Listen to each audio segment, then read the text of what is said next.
In a world full of lies, full of illusion, what makes you the biggest threat? Seeing through the illusion is what makes Full you of a illusion. threat. To the person in the room that doesn't like that music, understood. You don't like country. But it's hard for me to find anymore anyone that I feel comfortable playing, as we will see today again. So greetings, everyone. God bless you in the name of the Most High God and His Son, Jesus Christ. I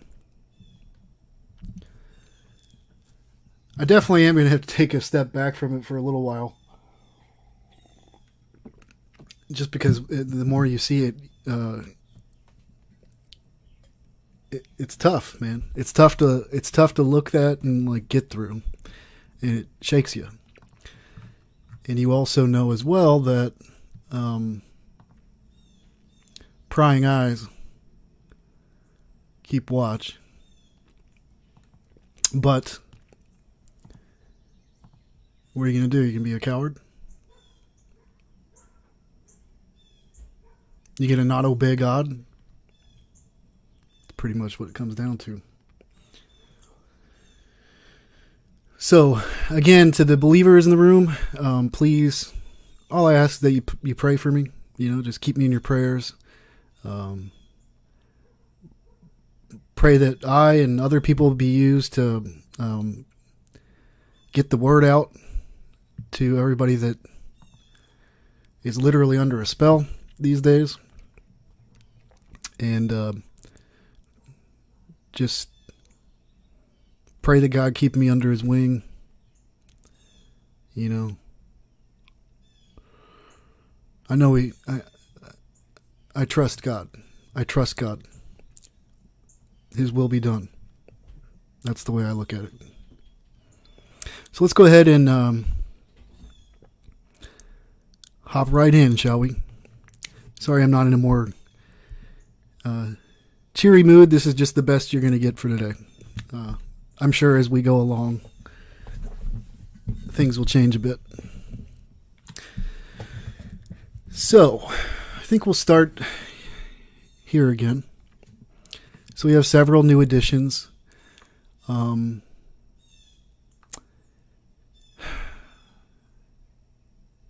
It's frightening, man. It's frightening, guys. And I just don't even know how these people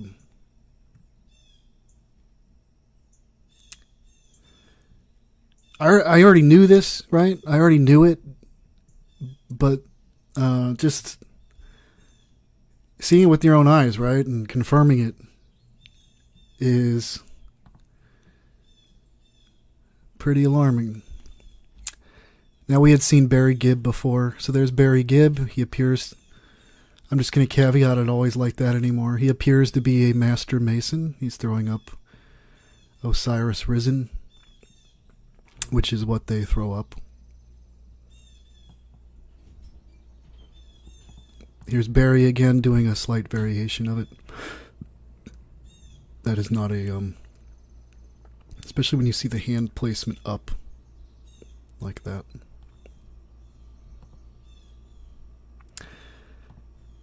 Here you go. Might help confirm some suspicions people have had for a while about Michael W. Smith. And as a matter of fact, the pointing it's sort of a combination of two symbols here. If I remember correctly, the 1 point, and I'm not completely clear on the reference, is okay, and 2 is no. But that's just, there's so many different hidden possibilities, right? Here's Sting.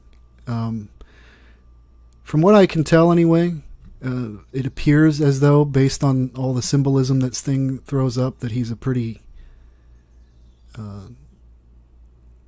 established magician. And so here he is throwing up what appears to be the symbolism of a master mason. And if you notice in the background as well, you have the Masonic checkerboard.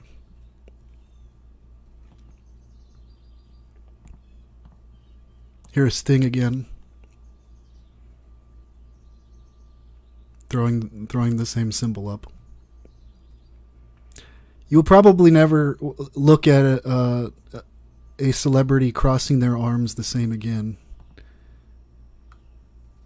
I used to just look past it, like I did a lot of things in life.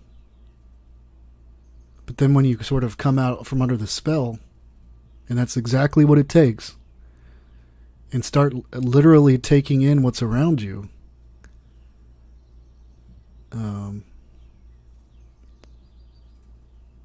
it's staggering. It's staggering. Good, well done, guys and gals. Congratulations on your stunning success.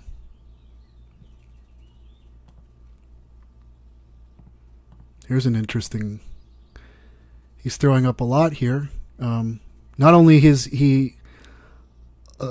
Sting alluding to being a magician, sort of like a Harry Houdini, but also the mouth taped shut. Keep your mouth shut, and also the arms are posed yet again in what appears to be a Master Mason's risen Osiris, or Osiris risen. I'm sorry, I'm gonna try to, truly, it's like this is not a fun experience anymore. I just simply got to get through it. I got to keep putting it out there, you know. Not saying that for any sympathy, maybe just understanding. This is pretty heavy burden. And I know it is for you all too, right? I know it is for everybody who sees this stuff. And again, I'm probably just having one of those mornings, one of those days, you know. God hasn't let me down, you know.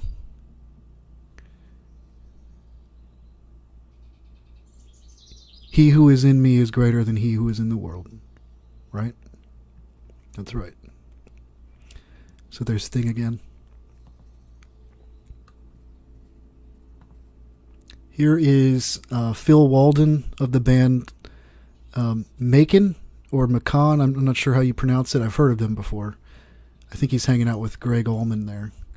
But he's throwing up the pretty intentional sign of what appears to be, or could possibly be, the sign of a Master Mason.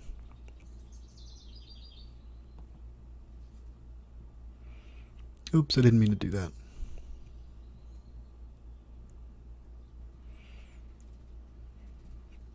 All right, let's keep going. Greg Allman of the Allman Brothers is showing us what appears to be Osiris risen, which again is the sign of a Master Mason.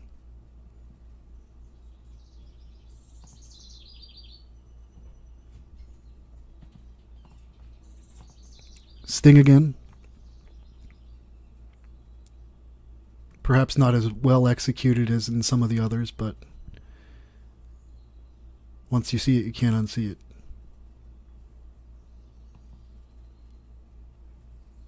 Bob Weir, Grateful Dead. And probably the most important reason, otherwise I probably wouldn't have included this, but with the finger sticking out here, and also just noticing how they're all, you know, I have more of them in the archive of the Grateful Dead that I added today, and again, they're always communicating in sign language, basically, with one another. And right in your face, which again is the most perfect place to hide, really. Nobody thinks it's hiding at that point. You just take it for the world as it is. Sad but true. And I guess this is a good time to... Some of you are familiar with this, but... just a reminder. just in case you're not. Am I in the wrong drive or?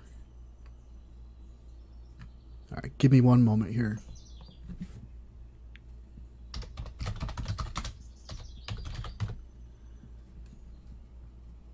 There we go.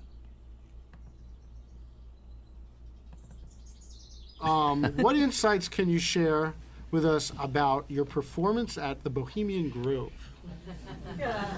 Well, tell you what, I don't talk much about the Bohemian Grove because, it's a place that people go to get away from the spotlight. Yeah, it's a place of magic.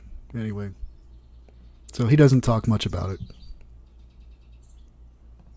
Just because everything's about secrets, apparently. Don't you trust them? Greg Allman again. Allman Brothers. It's a who's who list. It's perfect, really. It's perfect. It's really all the people that in the world you grew up in, you assumed was not a part of the establishment. It's genius. It really is. It's genius. Hats off to you. Hats off to you. So this is Greg Allman again. Once again. And if you just pay attention, it's not a normal crossing of the arms. Just keep your eyes open, okay?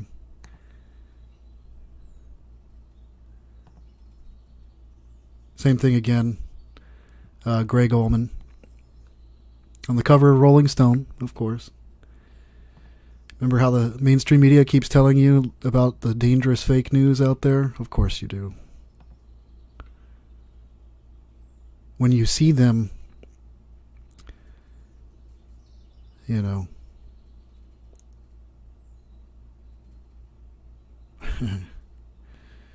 what a world. What a world. Applause to the gentlemen on the checkerboard and ladies.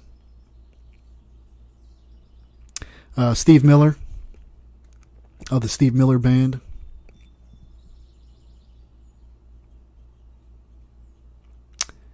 Yeah.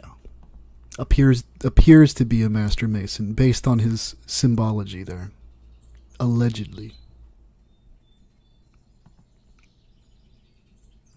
Merle Saunders appears to be throwing up a master mason hand sign standing next to Jerry Garcia, of course.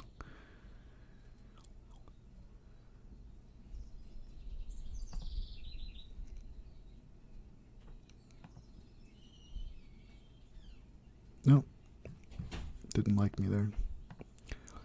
Jerry Garcia, The Grateful Dead.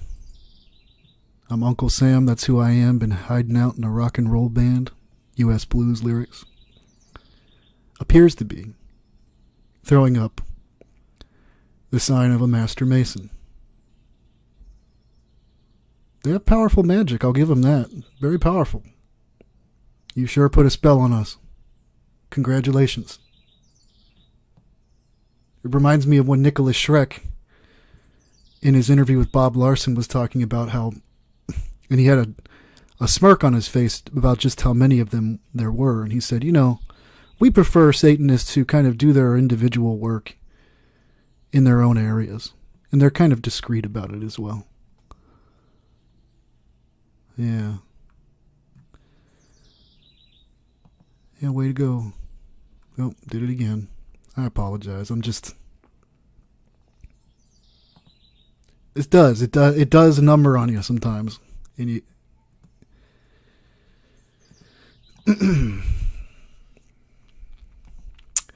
and of course you guys have seen this before. As a matter of fact, when you were younger, you probably saw this album cover all the time.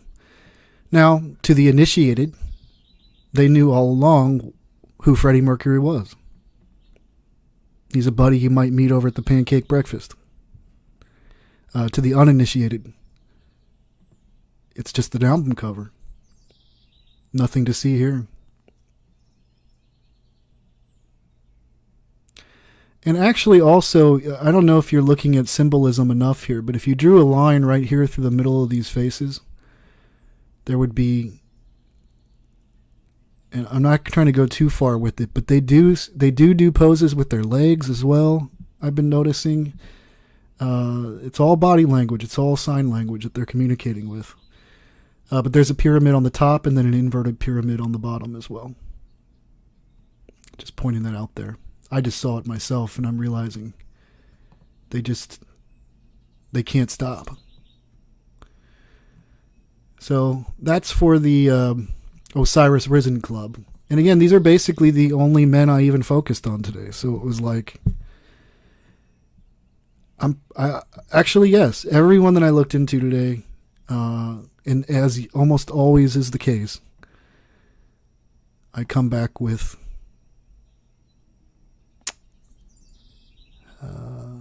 kind of, not, just confirmation is what I would say. Confirmation. So this is the Christian musician Toby Mac from DC Talk. He now has a solo career. He's been suspected for a long time, based on artwork on his album covers, based on, well, this other photo over here. I guess I should show it to you real quick. You guys have seen it before, where he's throwing up the hidden hand of a Freemason. So I had seen that before, but I hadn't seen... So once I had seen that, and I know through the research what this is, that is definitely a variation of it. And so he's giving a variation of a Master Mason sign in this publicity photo. And they probably use these in all kinds of publicity photos too. And again, to the initiated, they know who Toby Mac is. They know the work he's doing out there for the club. To the uninitiated, it's just a photo.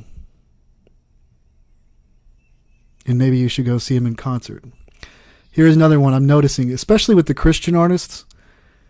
He's doing it here, but he's very subtle because they have to be very careful. The Christian musicians, because they're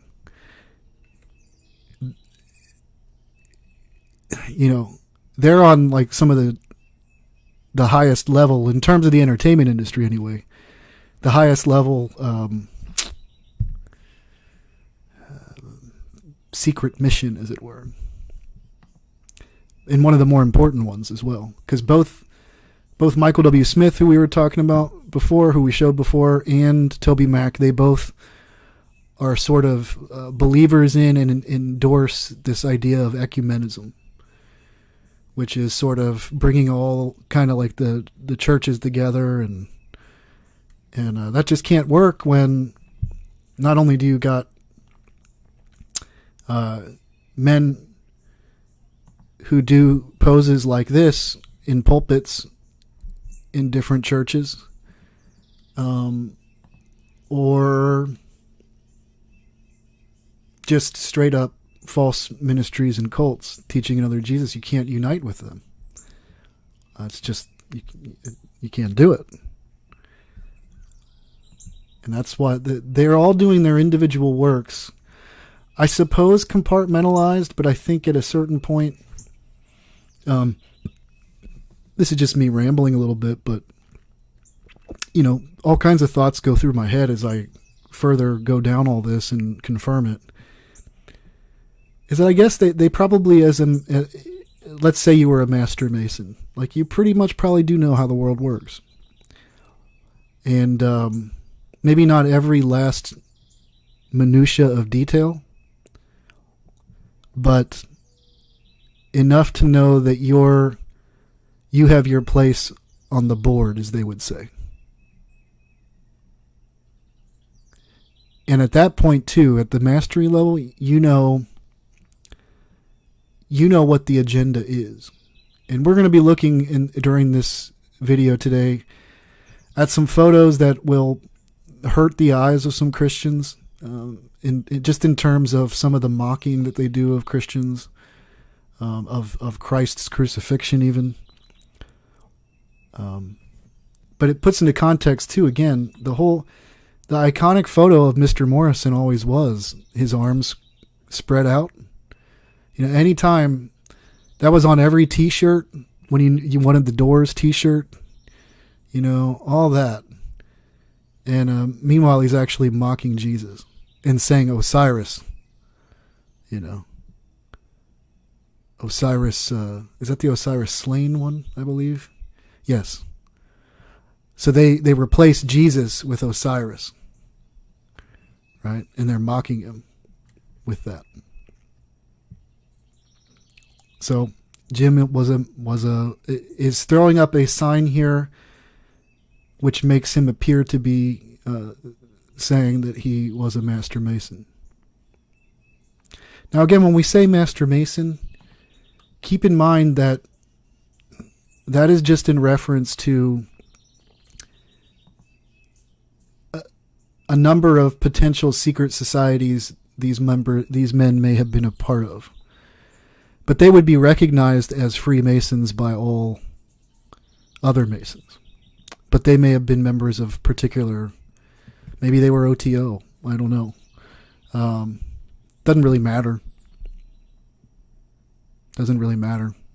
Once you reach the pinnacle of Freemasonry, it certainly appears to be that, you graduate and you know precisely who you're serving at that point. And you were tested all along the way to make sure that you were a man, not like the ones who maybe stay in the Blue Lodge, who may actually be men of good character, but actually men of sort of loose and malleable character. Jimi Hendrix. It's just further confirmation of everything, especially about the whole Laurel Canyon scene that Dave McGowan was doing his research in.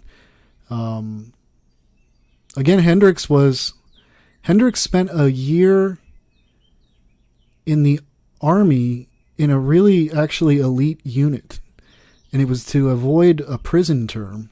Now, this is again in an era when they were actually actively, at least that we know it's still going on today, but we know that they were doing MK Ultra mind controlled tests at that time.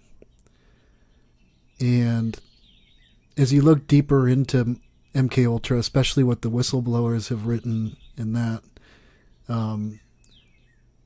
it's sort of an area where science meets the occult. If there even is a distinction, I'm not even sure anymore sometimes. But it is that area where science meets the occult. And so when these personalities are split, not necessarily in reference to this particular photograph, where I just happen to be saying this while it's up, but whatever.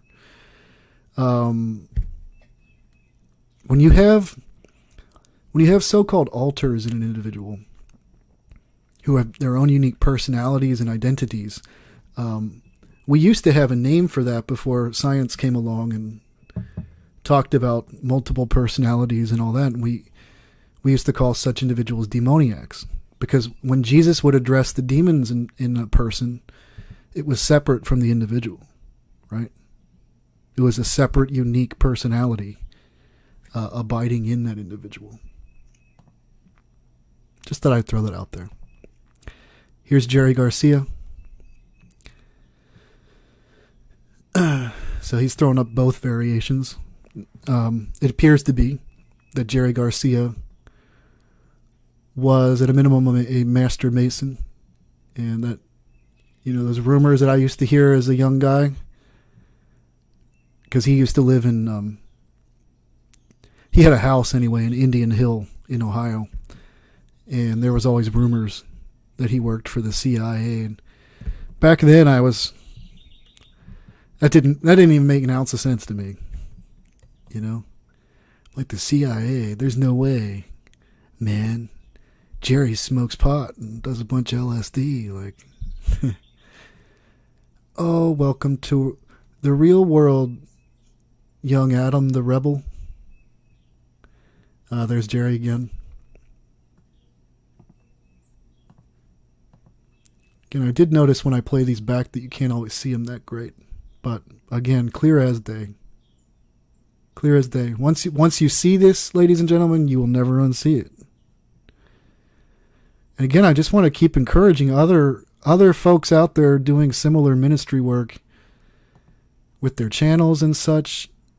You know, broaden your compass.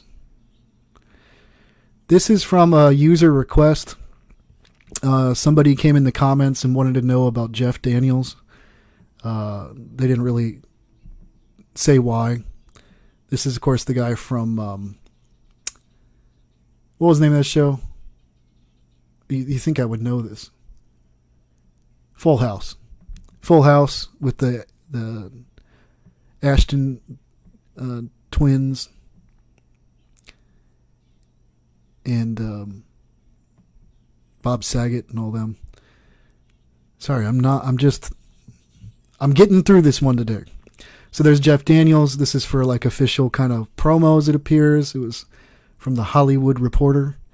And he's very clearly, again, for the initiated, letting them know who he is. To the uninitiated, just come to my comedy show tonight.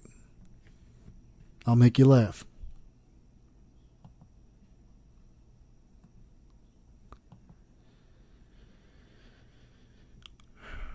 This is Joe Cocker. Oh, we went over him yesterday. So I believe that is everyone new for this category. So like I said, maybe every day I'll do like a little update. This is a new category. Based on my research, you can find this in Masonic encyclopedias of Masonry. You know, they've always put this stuff right out there for you to just see, but for whatever reason, I actually think it's about there's this spell that people are under where they just don't do it. I'm not sure, myself included. It took me 2 years now of staring at this reality every day, and I finally snapped out of it, and I was like, "What? Why on earth haven't I been looking into this further?" So that's Toby Mack again, and again, this is known as the Mark Mason degree. They will basically do the pose that he's doing there, and they can do it with the variation of either one index, like the index finger, or the index finger and the next finger. So 2 fingers or one pointed like that to the temple or right around the eye. Doesn't have to be that exact. Eric Clapton. 'Cause I know I don't belong here in heaven. Sounds confessional to me. Sting. See, there was a time when I was putting these, I would catch these at times, and so I would put what Sting is doing right here in the Eye of Horus or One Eye department. But once I started to realize what they're doing is there's intentionality behind each one, right? They do think, and once you see it again, like I said, let me enlarge this too. Once you see it, you will also start to notice a pattern of when they're doing it. There's a look of intent. There's a look of signaling in the eyes of them. And so, but it's different. So if you guys who are doing other channels and stuff start seeing this kind of thing, be sure to pick up on it and make the connection, because it's going to help as we go forward in these end times for people that are, with this increase of knowledge that's occurring, essentially, to understand all the different symbols. I now believe very much so that it's always been the enemy that comes into my comments who tells me, you really should not pay attention to this. It's unhealthy. You should just focus on Jesus and all that. I don't, because that's in direct conflict with what I feel like God's moving me to do. Like, this is not and again, I'm just not, do I hear him audibly? No, I have never heard of God audibly. I've heard some others that say they do. I think that's wonderful. But I just, I know I owe him everything, and I'm just going to be obedient and not worry about it. The Psalms are a great resource. There's plenty of great stories of how God has moved for people. Even Jeremiah, right? And I like the name that I got for this channel because it's because Jeremiah sort of had a special and a very heavy kind of ministry, put upon him. And he balked sometimes. He tried to avoid it at first. He had no friends anymore. Everyone was plotting against him. And he just kept preaching the truth. So there is that rest assurance. The sad thing is that I could make the most concise videos there ever were, and most people still won't see. Because it's always been that way. The servant is not greater than the master. They didn't listen to Jesus. People didn't listen to Jesus. They're not going to even care. Most people are under such a spell. They'd take what? 5 minutes to look into this matter, and then they'd walk away and say, "What a nut job."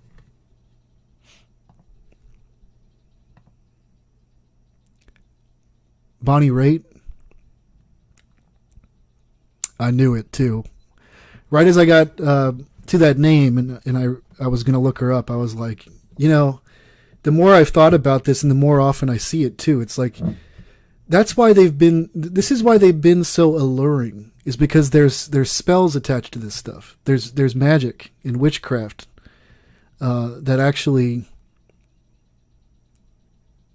makes them charming. That's an intentional word. That enchants us. And we were just sort of taken with all their beauty and their art because we were under a spell. Now I can't even... I'm pretty much ruining my own ability to, even for the people, even though I probably knew somewhere in the back of my mind, yeah, sure, they're a part of it too. It was kind of like I didn't know, and so therefore it's fine. I can't listen to these people no more. I just can't. It makes you so sick because you realize that they are part of deceiving you. Not only that, but it looks like she only has the 2 there. I was going to say a 666, so as well, but that's what she's doing there. That's the Mark Master degree. Here's Bob Weir again, doing it quite well.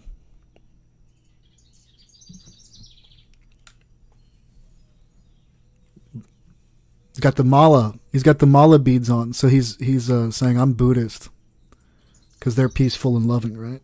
I tell you what, man, I met a lot of interesting people in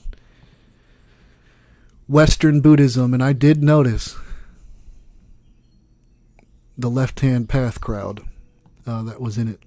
That's for sure. I'm just keeping it real. Frank Zappa. We'll be seeing all these people in other areas as well. Frank Zappa, throwing it up. There's Frank again doing the same thing. Just a little variation, but same thing, same idea. Again, once you start to see it, you're like, you know what? Yeah, it's not just a normal pose. It would be if it was just Frank Zappa. But that it's always like the 1 and 2 index fingers, like in this, and it's always the same sort of placement and shape. It's just not a natural. These aren't natural poses. Now they masquerade as such. You know, that's it for the latest crop here. Oh no, it's not, because this is a brand new category. So there'll probably be more from the old archive I had of the one eye, which I'll be adding to this once I realize just how many of the ones I have are actually them doing this. So this is Michael Raymond James. I think he's an actor. I'm not really sure. I found that over in my one eye. Here is Daniel Day-Lewis. There Will Be Blood.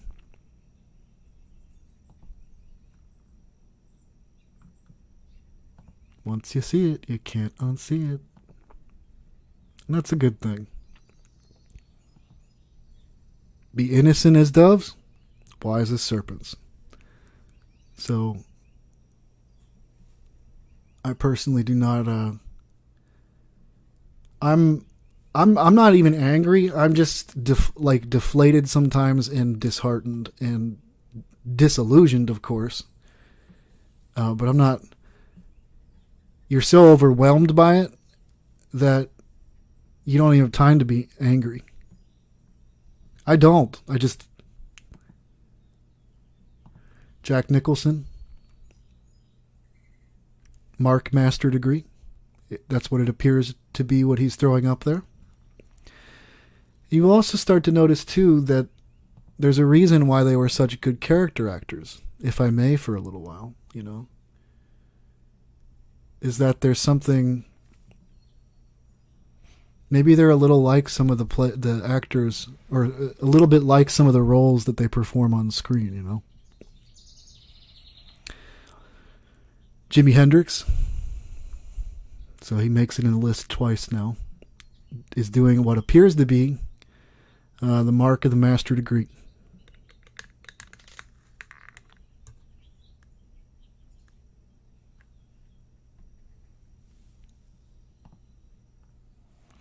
This is Randy Owen of Alabama. I won't even, it's all of them. Again, I'll just mention that. But we go through this process just so that, hopefully there will be a few. And that's pretty much what it's going to be. It's going to be like a few people out there that wake up. And most people won't see these things. Most people... I got like 50,000 people on this channel. That's not a whole lot of people on planet Earth. But, and again, I'm late to the game. Other people have done this before as well. I just feel as though they've given examples, they've written about it, but nobody's really gone to the trouble, as far as I can tell, anyway, to kind of connect it all in terms of just, seeing is believing, as they say. And then, of course, Dennis Hopper. He used to hang out in Laurel Canyon a lot as well. I don't even know what this world is, It's not my home, that's for sure. Can't relate to it. Let's go look at the Hidden Hand Club now, fellas, ladies and gents. Here is Barry Gibb again, throwing up the hidden hand of a Freemason. At least that's certainly what it appears to be. Here is Barry Gibb again, throwing up the hidden hand of a master, probably. But at a minimum, the hidden hand. I would think to do that, I don't know. I don't know how it works. I don't know at what degree you're allowed to throw up the hidden hand, I'm glad I don't. We don't need to know it all. There is Toby Mac again. He's doing a sort of a more subtle version this time of the hidden hand. The other one was far clearer. But since we're going to be doing this work, when they do it, show it. And you remember how I was talking about the hat thing? Oh, this is his video. I don't want to play that. But you can see Michael W. Smith there on the cover of his album. I can't even make it out. I've seen that image before, though. And I've seen tons and tons of them doing exactly this pose. And I knew it was one of their poses. I just felt like it was probably going to be less compelling to the general public. Because some of this, if you introduce it to people, they're going to suddenly start saying, oh my goodness, you're seeing it everywhere. You're really overdoing it there, bud. You know, even though it is. But in this case, because of who he is, because he's Michael W. Smith, who makes all kinds of Christian albums, and who will look at some of his album art here in a little while too. A lot of you are probably familiar with it already, but on one of his albums, he's got like these, for the letters of his name, these witches runes, and it's written backwards on the back. And then there's also I think it's one of the Christmas albums that he did. It's a wintertime scene, and maybe I'll look that up too, but he's making a well-known sort of rune symbol with his body on that. And why, you say? Again, it's just very simple. They will lead a little leaven, leaveneth the whole loaf. They will lead people astray and play their part on the board in their own unique specialty in their own way. Been trying to warn people, man. You know, we as Christians are far too trusting as a general rule, and don't take Scripture seriously enough when it says that, you know, outwardly they are sheep, but inward they are ravenous wolves. The Bible's not exaggerating. God's word doesn't exaggerate. You know, God's word tells you the truth, the only truth you're ever going to find in the world. And so while we want to think, because we were raised in a culture where, you know, you think everybody's pretty cool, you know, everybody's on the level. When it turns out, now you find out, really, nobody's really on the level. And at that point, then you start to reread Scripture like that, and you're like, wow, God's word is so true, faithful and true, you know. So here's Sting doing a subtle, hidden hand. You just got to watch, you know. And I know that much because we've got him doing it here. A much more classical depiction of it, Sting. On the fields of holly. Frank Zappa. Doing it while he's putting up, he is doing the V. It's not quite the Vulcan. And the Vulcan sign isn't what that is either. It comes from ancient Kabbalistic traditions. And he's holding up a little Barbie doll too. It's so weird. This whole thing's so weird always. You know, who were these people? We're going to see some photos of Frank Zappa here in a little bit that are just disturbing. Like the picture that gets painted as we go forward is just disturbing, and we start to realize just what all this nonsense, you know, this punk rock and all this in your face like edginess really is. It's not really that. It's disguised as such. That's the magic again. We're not seeing things for what they are. And so we'll see that in a little while.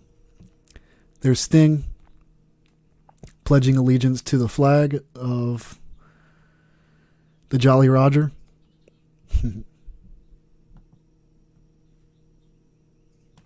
Here is the son of Cher and Sonny. I'm assuming that's Sonny's son as well. His name is Elijah Blue Allman. Oh, no. So that would have been, I think she was with one of the Allman brothers. So that's Elijah Blue Allman. Apparently this is again, it's just generational. It runs in the family, you know. And these people are probably the United States is, in their minds anyway, they are our royalty, is essentially what this is. And it just goes into bloodlines, and these names, if we did the genealogy and all that, that's why they always say all the presidents are related to one another. When you look into it, is because it's rigged. It's a rigged game. There's Sting. He's doing another hidden hand of a Freemason. Now, let me put it this way. If there were like 10, 15, I don't care even if it was like 100. Let's say there were like 100, 150 well-known celebrities who were like master masons. And I wouldn't like that, but you know, that would make sense from a sort of a mathematical or statistical standpoint. When you start to find that it's literally all of them, you can no longer pretend as though there's nothing to this. There's Jim Morrison, whose father was an admiral in the U.S. Navy, who was on the ship that started the Tonkin Gulf incident that was behind the Vietnam War. And Jim actually died the day that ship was decommissioned, interestingly. A lot of people, a lot of these early pioneers. Jim Morrison also was hanging out in Laurel Canyon at that time. And it's a who's who list of these musicians that just so happen to come from these long military and intelligence bloodlines.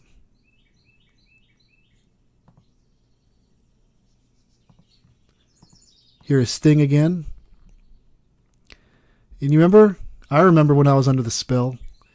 Sting was clearly one of the good guys. Oh, he did yoga. He was very spiritual. He was very polite. Everyone said how handsome he was.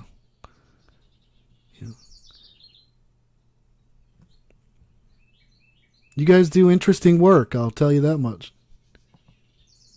You know, it's an interesting kind of witchcraft, an interesting magic you perform.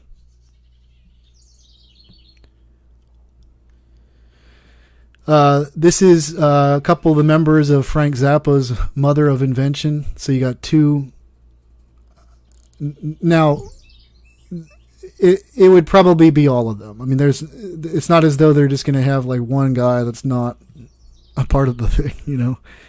But two of the members here, and we already saw Frank doing it as well. So Frank Zappa and the Mothers of Invention are, you know, they weren't anti-establishment. They are the establishment. You were hoodwinked. Even good old Janis Joplin. You know, topless Janis who drank too much. Yep. Just another Hollywood demon. Putting spells on people. Yeah, I just want to continue to encourage other people doing this kind of work. Please pick up on it, because you start following this line of research, and it's going to change the name of the game, or the tide anyway, in the truth community. And I just haven't seen it. It's right there. It's low hanging fruit, actually. It's such low hanging fruit. We've been focusing, you know, on all the obvious symbols. But then there's always these celebrities who are like, well, I don't see them throwing that up. Like, we just haven't been. It's hidden right in your face. It's like looking at one of those those images where you're there to try to identify the different pieces in the image. How good are you at that? Right? And we need to slow down, stop just grabbing the same old stuff, and start to educate ourselves and start to study a little bit what it is that they're throwing up all the time. We need to first start with the baseline of knowing their symbols and then compiling. And that's a practice, and it takes a little bit of time, because they're many. They're many. And maybe that's part of my role in all this, is to help advance in some way our knowledge of what they do. So that's Jimi Hendrix again. Back then of course they were playing the whole black and white checkerboard, the blacks versus the whites dichotomy. That was the narrative at that time. But it's always just been a show. It's always been a charade, and you're either a master of the craft or you're not. If you're a master of the craft, I can guarantee this much. You get pulled over, you can continue on. You get caught doing this, you get caught like Willie with pounds and pounds of weed all over your bus when it's illegal at that time too. Meanwhile, if you're somebody of little means, uninitiated, you'd have been slammed right into prison. But not if you're Willie Nelson. Not if you're part of America's heritage. Red, white, and blue. Aren't you proud? You feeling particularly patriotic today? Not Willie, he's such a rebel. Outlaws. They're outlaws. Good one. Good one, Willie. That's pretty funny.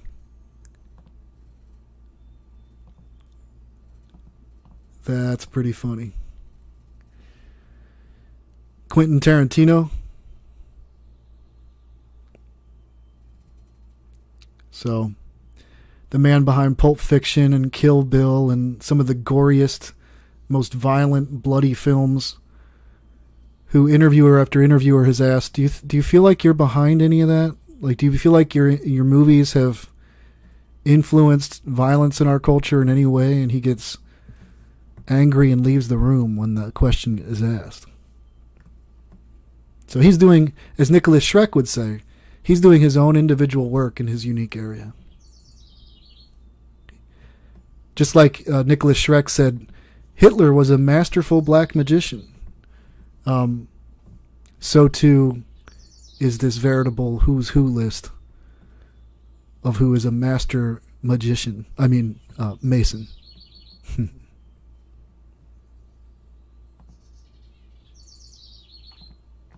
Woody Harrelson. Oh, not Woody. He was just such a nice guy on Cheers. He had that guy next door, sweet, kind of homely feel. Then he was in Natural Born Killers, too. That as well. Woody, throwing up the hidden hand.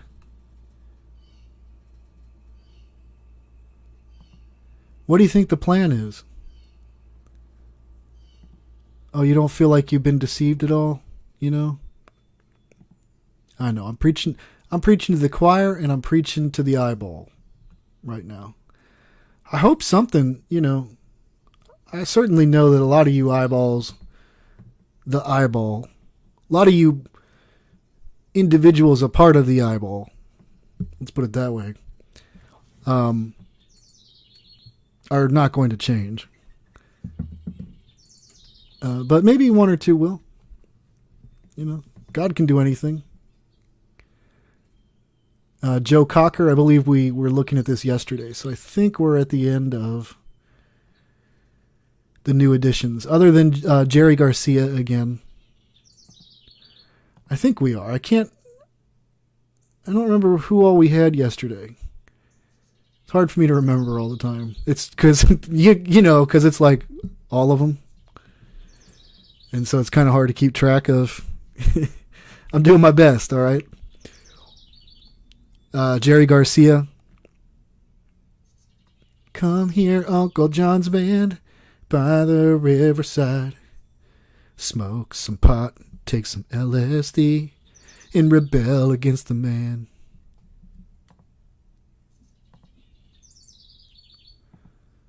Is Jerry again? Pledging allegiance to the Jolly Roger flag. Pirates. Val Kilmer. I think this is new. I don't think we saw this yesterday. Val Kilmer. Or I think we did, because I think I remember saying something about Top Gun then. So I think that we've covered everything. Bob Dylan, of course. Bob Dylan, I'm not sure if that was in there yesterday, but there you go. Okay, let's continue. The only person I've added to this whole Vessel Chalice list is Michelle Obama, actually. Doing that. It's all starting to come into view, and it's what everybody has kept saying the whole time for me, but I knew it. I knew it. I did know. But sometimes you just, even when you're doing this kind of work, you go into a little bit of denial, and you don't want to, it's not as though I didn't want to go there. That's not the right way to put it. But I feel like God wants me to show me it's too easy. It's low-hanging fruit. Let me put it this way. Of course, I'll include them where it applies, right? Like the politicians and all of that. But that's low-hanging fruit that's not really going to open the eyes of anybody. Because they're going to instantly think you're a partisan hack, and they're still watching the ping pong go from each side. A lot of people out there, especially the sleeping people. And they'll just think you have some particular political axe to grind. And so I feel like it's better to just focus on, if you can show them that their entire Hollywood, their entire movie and entertainment industry of music is literally run by these high initiates of witchcraft. Well then, by extension, you can't then say this country, which outwardly professes to have one of the most powerful intelligence agencies in the world, would not know that. That's just sort of a little bit of logical deduction, bit of reasoning that you can do. In fact, it's this way by design. We're back to the penalty pose again. Here's Barry Gibb. He's posing for a different camera. And he's wearing a military hat, too. Did he serve in the military? Maybe. That'd be interesting to know now for me. That would be very interesting to know. I bet he did. Or maybe he was like Stephen Still and telling people he was serving in Vietnam when that should have been logistically impossible because he was performing music and a star at the time. Although there was a period before the war where we had our special ops over there. There's that, you know.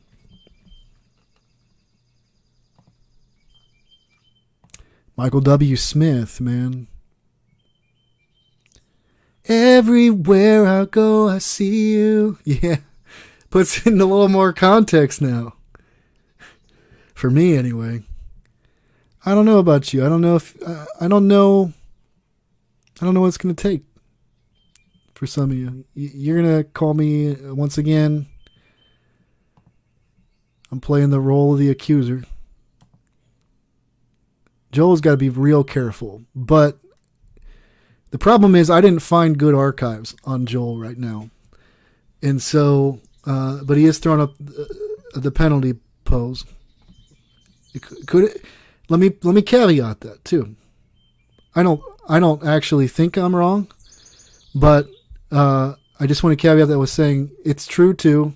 Someone could just be putting their hand on their chin. Okay. I want to throw that out there. But he would be a list on my suspects anyway, in terms of his false teachings, his watered down teachings. And that's exactly the kind of work that they specialize in. That's how you try to destroy God's church. You go in and it's just as the Apostle Paul said, and you pretend to be one of us. Heck, you might even lead churches, right? In fact, you do a lot of times. And then you just corrupt the gospel, and you corrupt the message. And it is what it is. Eric Clapton, again on the cover of Rolling Stone. Remember Allman throwing up the Master Mason sign. They're doing it. They're always doing it. And it's partly, here's the thing too. It's both a reminder to them, but it is a warning to us from their perspective, for those with eyes that see. We're supposed to be scared or to just keep it in. Keep it in, don't talk about it because this is too frightening. But that's playing right into his hand. And into the devil's hand. Don't follow your fear. Fear of God is one thing. That's scriptural. But God does not give us the spirit of fear. As the Spirit of God operates through us, we no longer fear death. Because there is no death. Don't ever forget that. There is no death. At best, the enemy can capture you for a short time.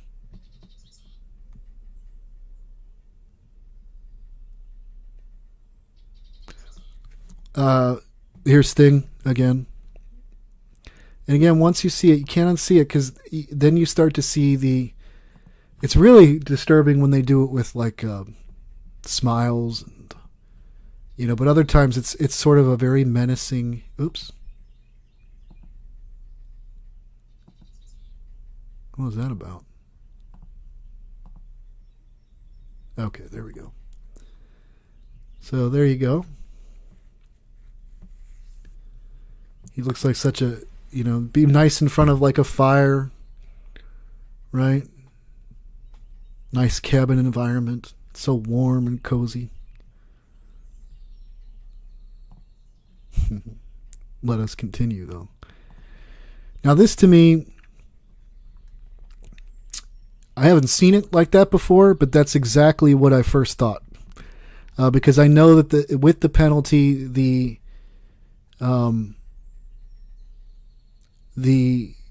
implication of that is that your tongue will be split down the middle.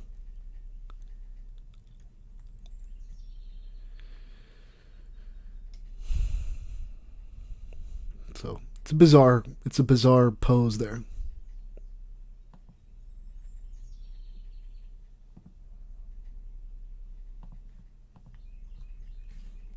Be right back.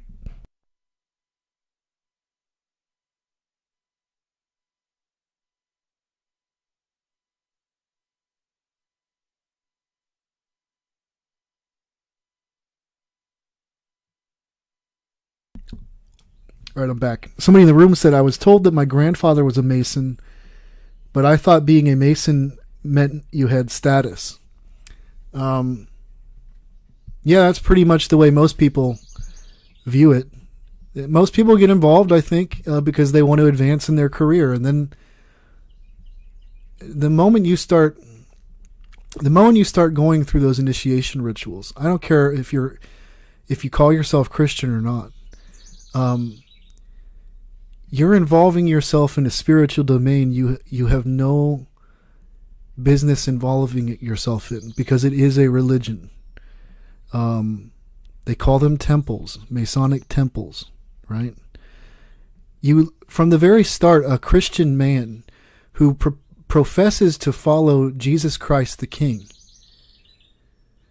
should have a real problem with putting on a blindfold and then accepting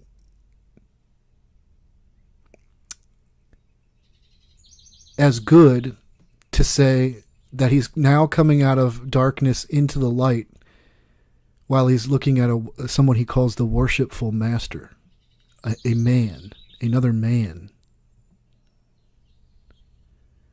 That should already disturb them, not to mention the threats that coincide with it.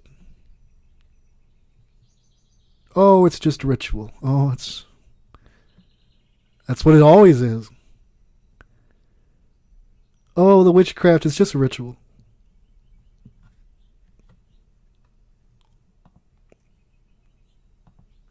It's the demons, guys. The demons they coax people into this. Joe Cocker. There has to be. I mean, I'm thinking about it, and I'm looking at them all, and of course there have been some of them. There had to have been. There has had to be those that are a part of it that hate it. And I think that's why you find that a lot of the celebrities in short order seem to hate their life pretty quickly. Because they really didn't know what they signed up for. They thought, okay, I'll do this little thing. You know, I'll join a club. I'll go to the events, the rituals. But in the process of that as well is that when you do that and you're subjecting yourself to that, whether you believe in the devil or you don't, whether you believe in magic, whether you don't, you will become demonized in the process. It's just a law, a spiritual law, really. You have basically now given legal license. That's the same thing. Why would a Mason be exempt? All you got to do is actually play around with some. How many testimonies have you heard of somebody that just got their reading done by a tarot card reader, and it opened the door for them? And couple that with the vast perversion that occurs at the top, and what kind of spiritual sickness and disease that is, and how it trickles down. Doesn't matter, all the way down to the Blue Lodge in the first 3 degrees. And they're a part of it too. I've seen it. There is a spirit in those people in the first 3 degrees. Because I remember I was giving my testimony at a Christian event once, and there was an old man sitting next to me. And everybody else was listening. Everybody was, very interested. And I think I mentioned something about Freemasonry and that kind of stuff. And he got real funny and dodgy, and he's looking at me like I'm crazy. And then he kind of just gets up about 30 seconds later or something and walks away to the next table, sits away from me. Right? So they don't want to hear the truth either. They don't want to They don't want to take a look and be introspective and realize, yeah, obviously, those initiations that I went through are in contradiction with what God would have me do. But they've been lied to. They've been gaslighted themselves. I don't even know if they. I'll bet you anything that old man that I was sitting next to knows less about these symbols than I do at this point. There's a very good chance of that.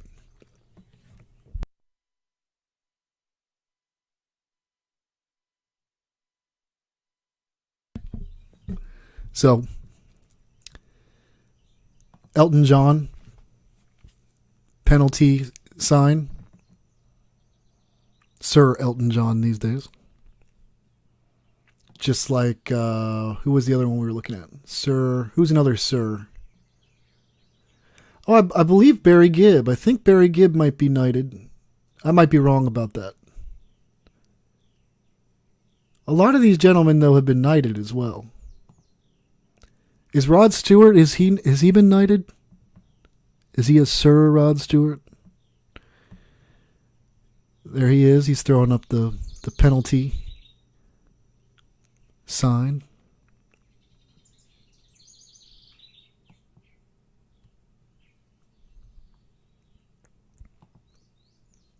Here is Bob Weir again of the Grateful Dead, who we saw earlier goes to Bohemian Grove. He's throwing up the... That's actually... There's several different kinds of variations or whatever, but it's always like this. Basically, because the other variation of the penalty too is like the slitting upward of the neck and then slicing down the middle of the tongue. I'm sorry to be so graphic. But it's part of one of their degree rituals that they go through, which probably would be the degree of no return in their mind. There's Bob Dylan. So apparently Bob really did go to the crossroads. I mean, look at his eyes even. He looks dead. He looks dead inside.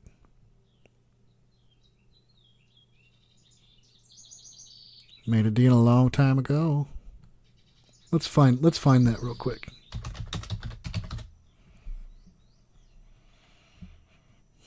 And that deal probably involved getting initiated, and then through that you go through rituals. If he wasn't already initiated and then went through more. That's when I went to the crossroads and made it a big deal. You know, like, yeah, one night, and then went back to Minneapolis, and I was like, hey, where's this guy been? You know, he went to the crossroads. You're still out here doing these songs, you know, you're still on tour. I do, but I don't take it for granted. Why do you still do it? Why are you still out here? Well, it goes back to the destiny thing. I mean, I made a bargain with it, you know, a long time ago, and I'm holding up my hand. What was your bargain? To get where I am now. Should I ask who you made the bargain with? with you know, with the chief commander. On this earth? And on this earth, and then in a world we can't see. You could tell the interviewer knew. He knows full well. They all know. They have to. It's the best kept secret. And meanwhile, people still turn into their evening news broadcasts to learn about the world. And they trust that these people tell them any bit of truth about what's going on internationally, I mean, it's just insanity. It's time to unplug and pay attention to the news that matters. And you know which that is? It's the good news of Jesus Christ. Because that's the only thing that's going to save you from this whole mess. And it's quite a mess. So there's Rod Stewart again. And then I believe everybody else we went over yesterday. There are some of the faces, just so you know.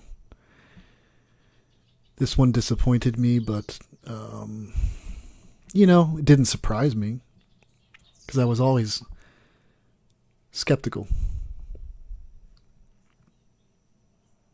Imagine that. Why would I be, right?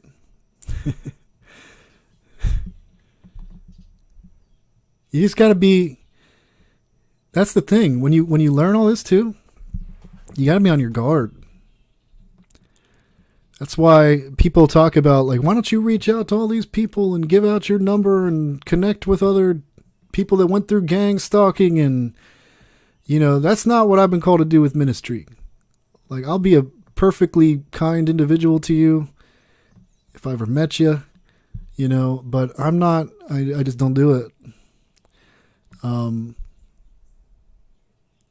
God has me in a unique place at the moment to do this. And I'm going to do it because I've said this before in too many other videos. I owe God everything. The forgiveness that he gave me, you know, also too, like, what are you going to say to God? I don't want to be the person that says no to God. How could you're in if you're in an impossible situation, right? Do the right thing. That's what it comes down to. If you go left or you go right, and left and right, you're in peril and danger. Figure out which one's the right path to go on. So we looked at these before. This is something they do in the OTO. It's a classic sort of witchcraft pose. Don't ask me what the esoteric meaning of it is. I'm sure that the priest or coven leader does this during some of their rituals. So we saw Tom Waits yesterday. We saw Mick Fleetwood, or I think Mick might be new, but if not, there he is again. Mick Fleetwood. No, we did go over that yesterday. We have Freddie Mercury, of course, who we saw earlier doing the Osiris Risen pose. This is Ginger Baker of the band Cream, which Eric Clapton was, of course, a member of, throwing up the V Typhon, or Typhone, I think is how you pronounce it. Bill Schneblin has very interesting things to say about what the tunnels of Typhon are. Typhon. If you want to look that up after this, maybe watch him on Prophecy Club. Now, do I trust Bill 100%? I don't. You know, I realize now more than ever how deep the intrigue is. But I do believe that they tell you the truth sometimes, as part of like a controlled leak of information. This is Eric Clapton doing the V Typhon. And again, I'm not saying one way or the other about him. Let me put that out too. I'm just being honest about sort of where I'm at anymore with things. And I don't want to get to the point where I think everybody is potential enemy, right? But I'm also not just going to let anyone in. So this is the Osiris Slain Hanged Man. It's called the Hanged Man in tarot cards, and it's Osiris Slain in like the OTO, Ordo Templi Orientis. Here is Sting mocking our Lord and Savior. You like his music out there?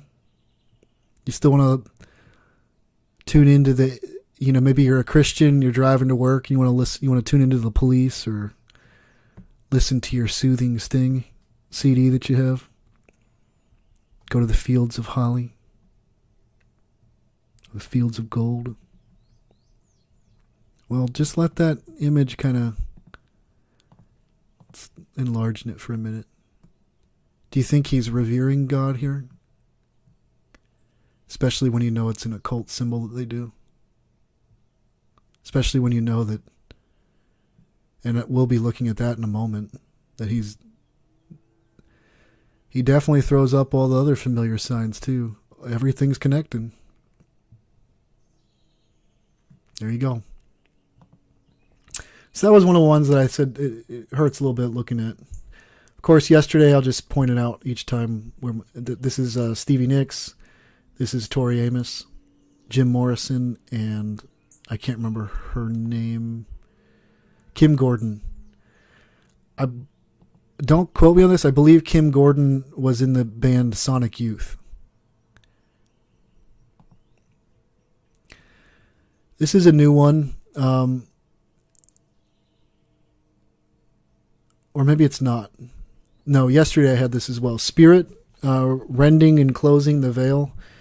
So I believe when you have your hands open, you're opening the veil, according to them, or rending it. So that's Christine McVie yesterday, of Fleetwood Mac, doing that. And then here's Janis Joplin with her hands clenched, and so that would mean she's closing the veil. Now, what does that mean? I don't know. I don't want to know. All I want to know is what their signs and symbols are.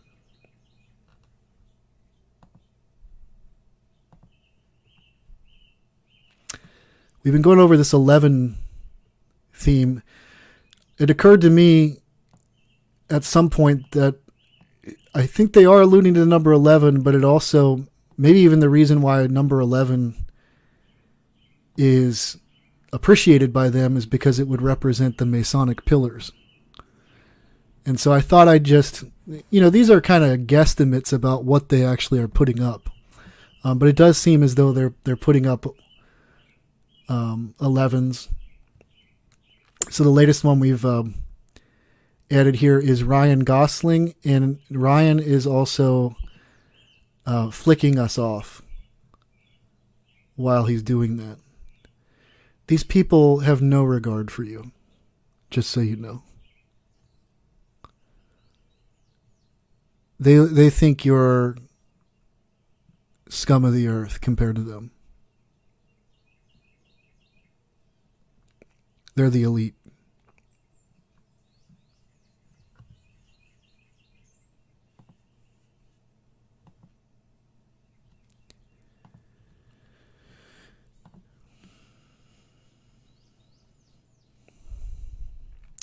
We did add a couple of new benediction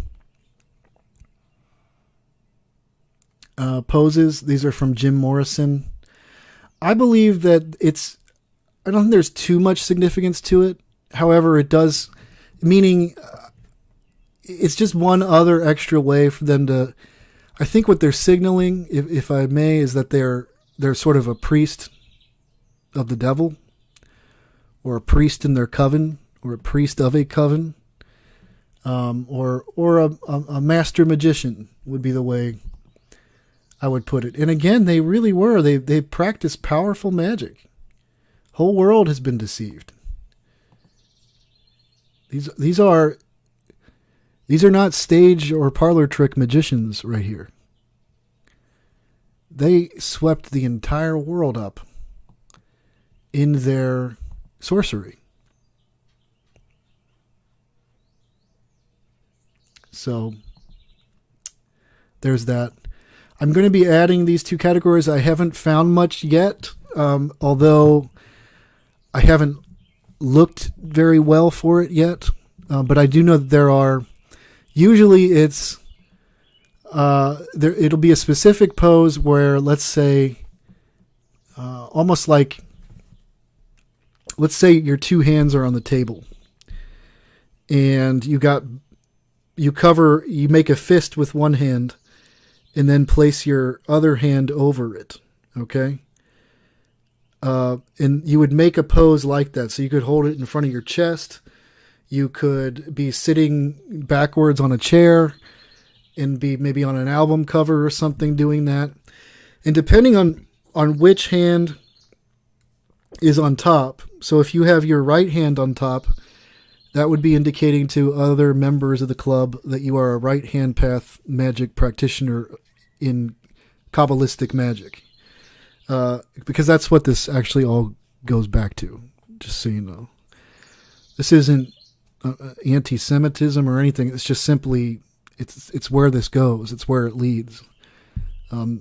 Frankly, that's probably why. Let me caveat this, because I just know how this... it's amazing that my channel still exists, actually. Is that they probably... why they have a hexagram for their flag. And it shouldn't surprise any Christians. We're to pray for them. I'm not, I don't hate anyone. I really don't. I know that we're supposed to be trying to evangelize to the Jews. And it's interesting, too, that a lot of people, there's a lot of Christians, especially in leadership positions, and they're kind of suspect in my mind, the ones who advocate this, is that it's almost as though we're kind of subject to them, and yet they're not even standing in truth right now because they rejected God.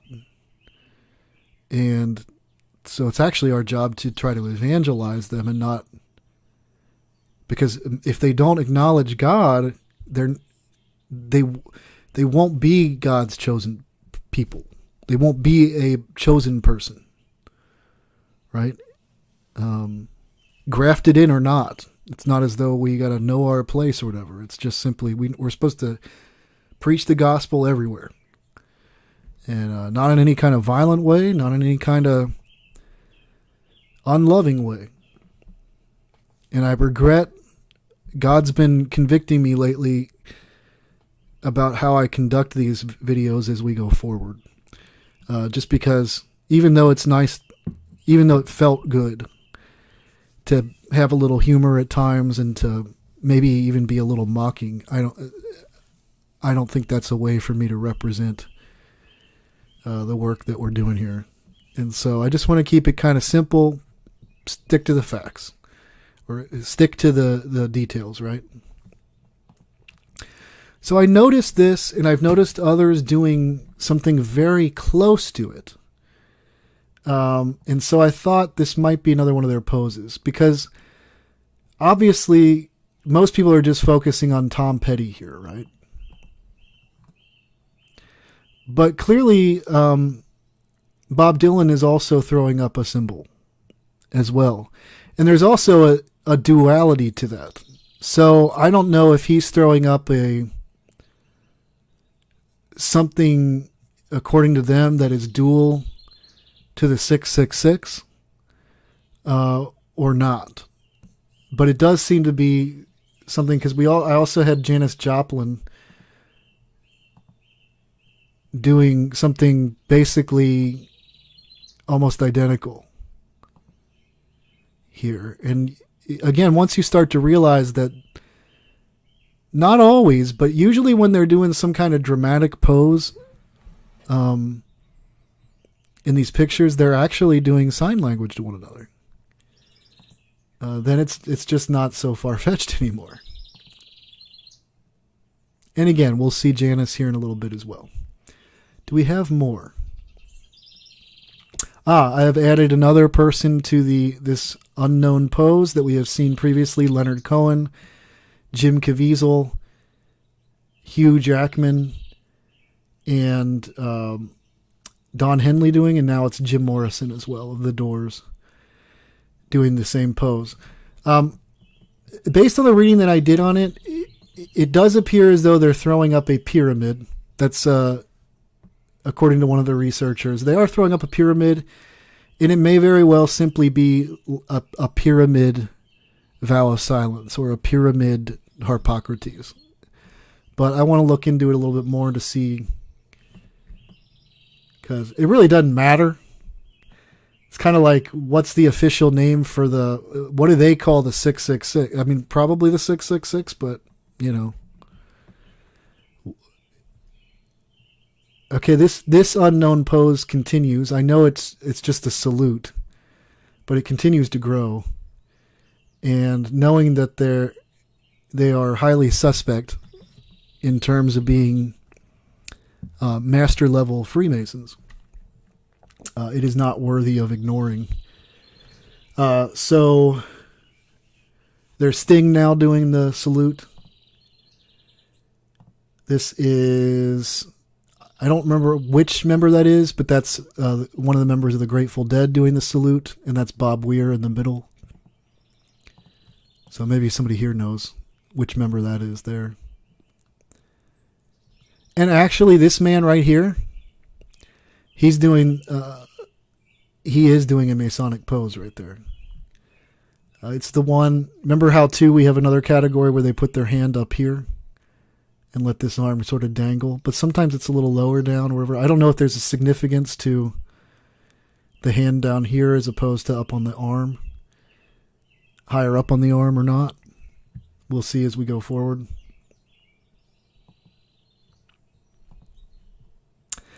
Jerry Garcia, of course. You know, a lot of you have seen this photo anyway, but this goes right along with that U.S. Blues again. I'm Uncle Sam, that's who I am, been hiding out in a rock and roll band. So you know, apparently the CIA was very interested in that. Look into that.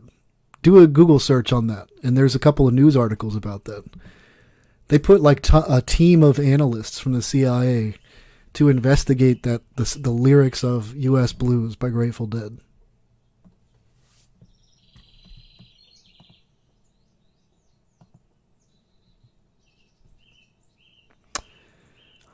This unknown pose continues, hoping for some answers. Actually, there's a combination of two poses here, and I need to clarify them a little more. Somebody pointed out to me this is probably nothing, that he's on a cricket field. They didn't say it's not probably nothing. They just pointed out that the reason why he's standing out there all alone is it looks like he's probably been playing cricket or whatever. But regardless, it looks like he's probably stopping for an official portrait, and he's doing that, you know. I don't know. Is it like two V's? Is that what they're throwing up? Like, because I know the V's are of giant significance to them.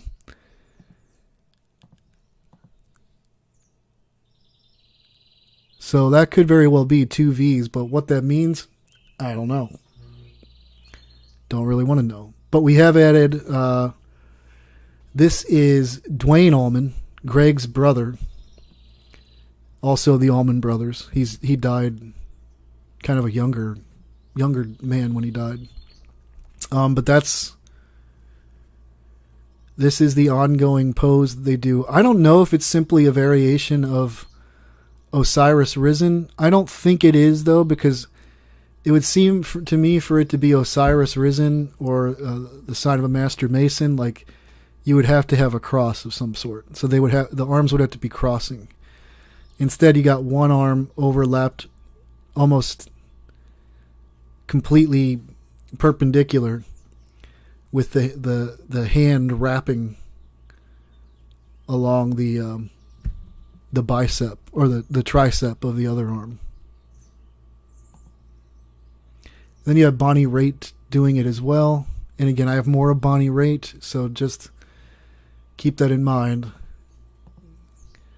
Because I know you might say, well, that's, no, it's time to start paying attention.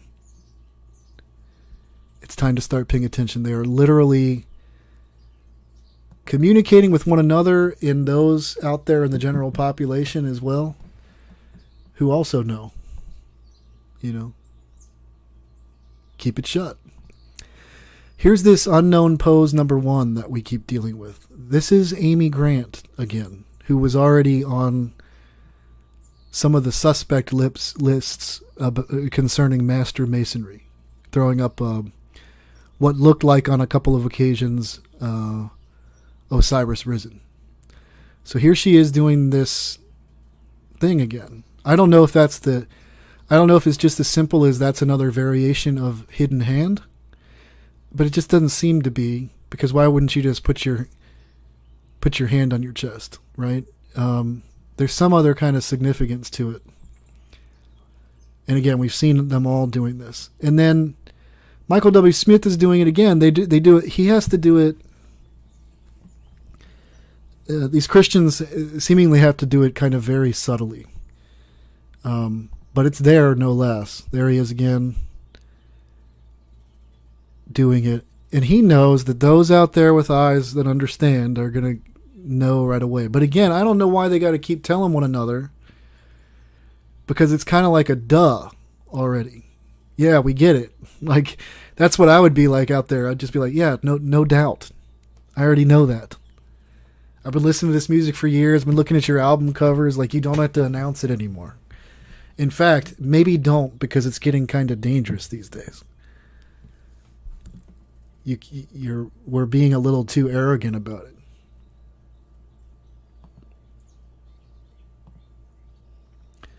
And really, folks, just so you know, if they ever crack down on the internet and just like shut it down or completely take control over it, you better bet it doesn't have anything to do with what they're reporting on, and it has everything to do with this kind of stuff, which they would call fake news. Just so you know. People with eyes that see. So here are some poses. I just want to, you never know. I've had some people help me out already with these, so never know if you guys might know the significance of some of these. So I don't know if this is a variation of the air symbol, like shoe rising that Mac Fleetwood was doing on another one, or if this is something different. But it looks like Sting is doing something there. This also looks highly posed, highly staged, obviously. I don't know if it's just it's not a hidden hand. It kind of is. But look at the grip too, like he's gripping that arm as well with a specific intent. Are you starting to realize that these aren't just photographers aren't asking this, right? In fact, probably the photographers don't even know. They know what's happening, but they might not even know, depending on their own degree, regarding what actually is getting thrown up or not. This is, what's his name? Is that Summers? Maybe? From the Police? Anyway, it's not a pyramid. But it's certainly an intentional pose. You can even tell just by the look in his eyes, like, just kind of like, look at me. I'm doing that. Yeah, we know. We understand now. We got you. This too, Stevie Nicks was doing it. I've seen a number of them doing this. I saved Sting's because his made it the most clear to me that actually it's a pose. The other ones, it was kind of done more casually, kind of in a way where I couldn't present it again as with the way that they speak to one another. There's so much plausible deniability, it's not even funny, right? And by the way, again, you've been looking at it your entire life. This is another one. I don't believe that it is the Mark Mason degree that we went over earlier, but I have heard it referred to in the texts. I'm going to look into it more. It's more of just again, and this is one where it's hard because it's, people do that in passing sometimes, of course. But I think what we're doing is establishing that they all, frankly, are a part of this thing. And so therefore, by extension, once we realize that pretty much everything that they're doing for official photographs and promotional materials, generally speaking, it's most of the official stuff. And then they throw it up in unofficial settings too. But the official stuff is where you find them doing the blatantly Masonic signs the most often. That's what I found anyway.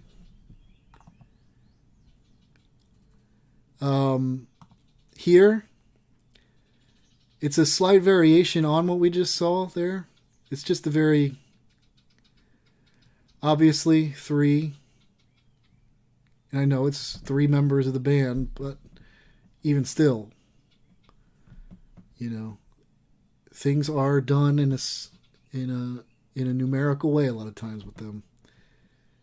And I'm not sure what the hand to the cheek is, but it's definitely something.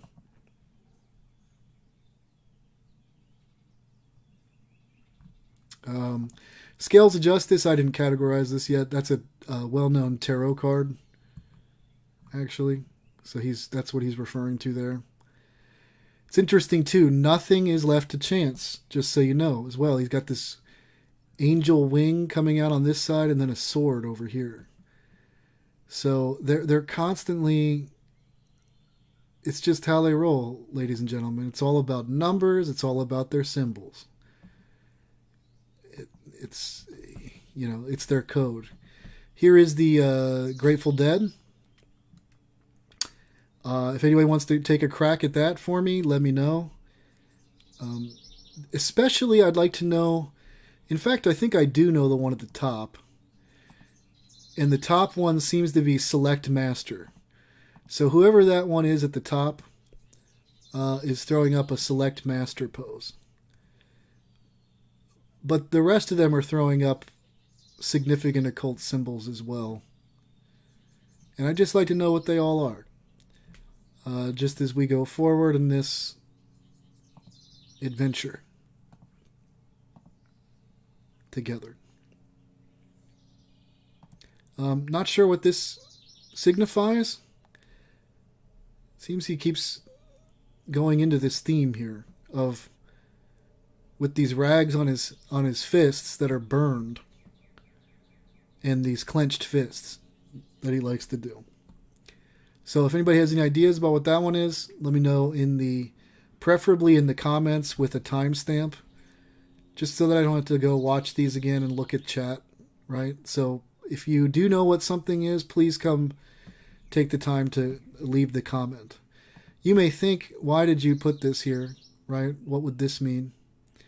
But I've been seeing this a lot, or at least several times, variations of it. I see Bonnie Raitt doing it as well, right? And I also saw, I believe it was David Crosby, or no, I don't think it was David Crosby. Jim Morrison as well, doing something very similar. And so, something to look at. So if anybody knows what that might be. Here is an interesting... What on earth is going on here?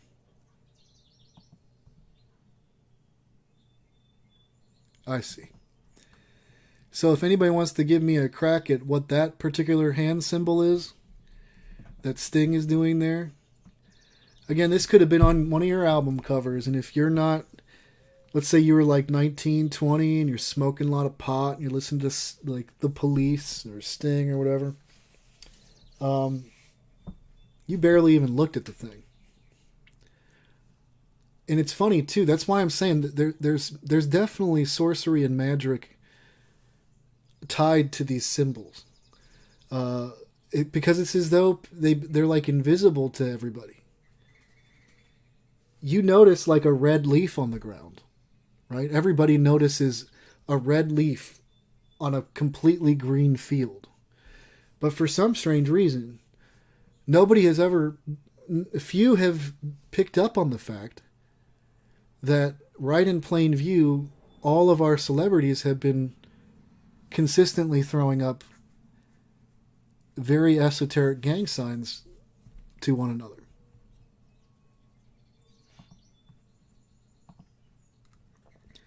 So hopefully you're finding these educational as well, because it's not just the symbols we've been focusing on.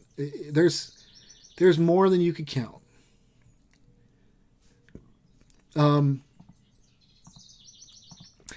This is another variation. You would think, and maybe there is some kind of like strength kind of reference being given there, but I've seen Jerry Garcia doing something like this as well. And it wasn't the same pose as the Select Master. It was it was more of this kind of like a muscular man kind of pose. And I've seen Jerry doing it with another person being the other side. In fact, I think that should be in here somewhere. But we'll look at that. So if you know what that is, let me know.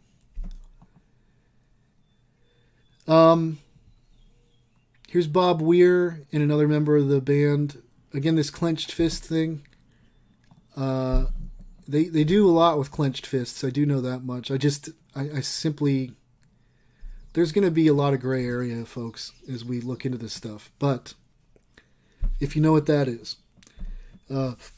consider coming into the comments, leaving a timestamp, and just letting us know.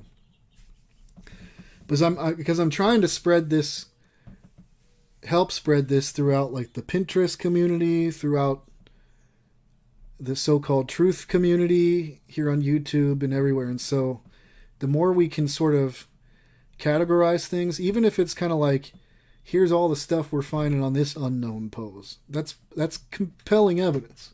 Like, we don't know what this is, but it's certainly an occult, esoteric. It has esoteric meaning to them, right?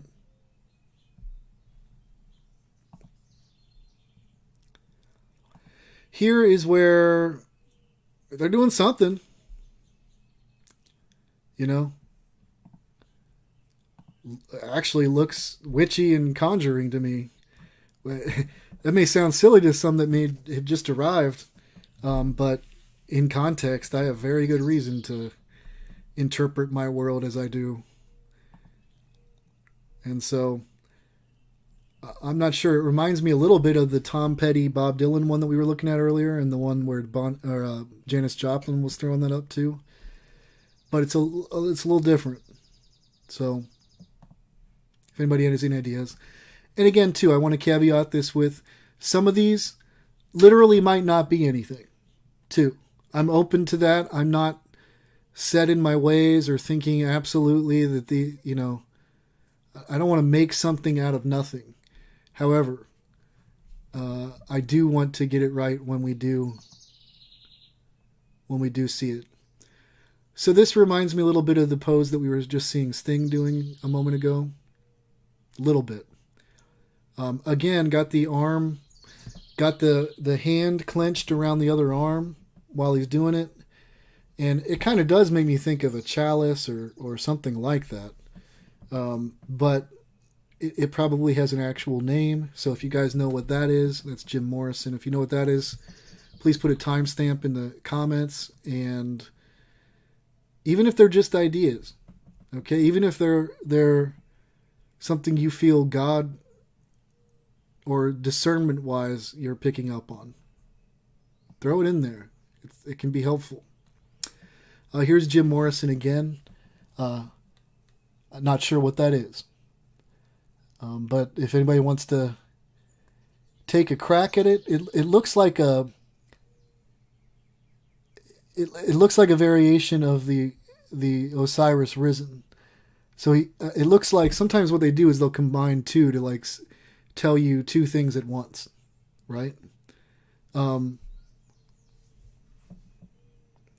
That, or maybe there's sectors here. I've thought about this too. Maybe there's portions of the occult that are only for like members of the CIA.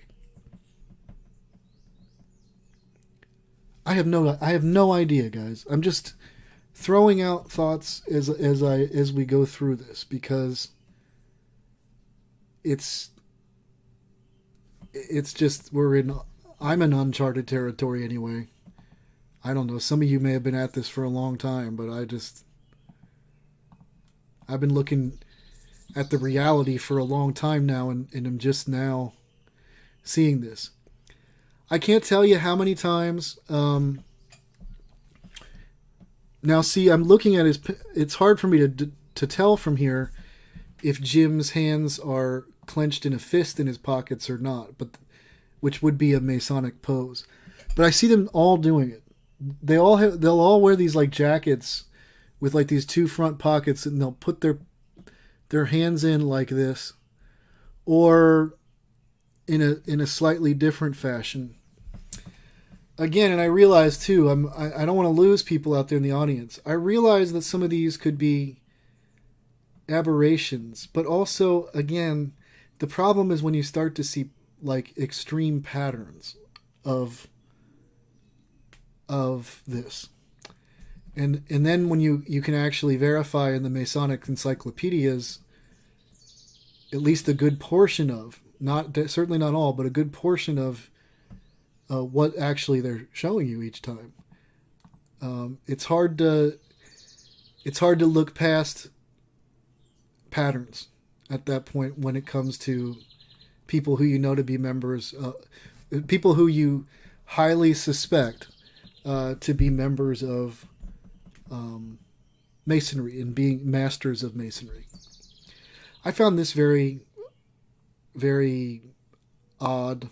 Jim Morrison has a similar photo with his girlfriend or his wife as well. This is Frank Zappa with Gail Zappa. Almost, I mean, obviously, people that have heard, seen stuff about BDSM and that'll just think, oh, maybe it's that. But what is that, by the way? We know that this mind control business goes into weird directions, weird places, and so I don't know. I feel I'm just throwing it out there. Like as I'm looking at it, I get the sense that like Frank Zappa is like the master, and his wife is his slave. I mean, that's just basically. I don't know how else you interpret that. And then this is the other one that I was talking about with Jim Morrison. Very similar. This is Jim Morrison and Pamela Corson. That was his wife. Oops.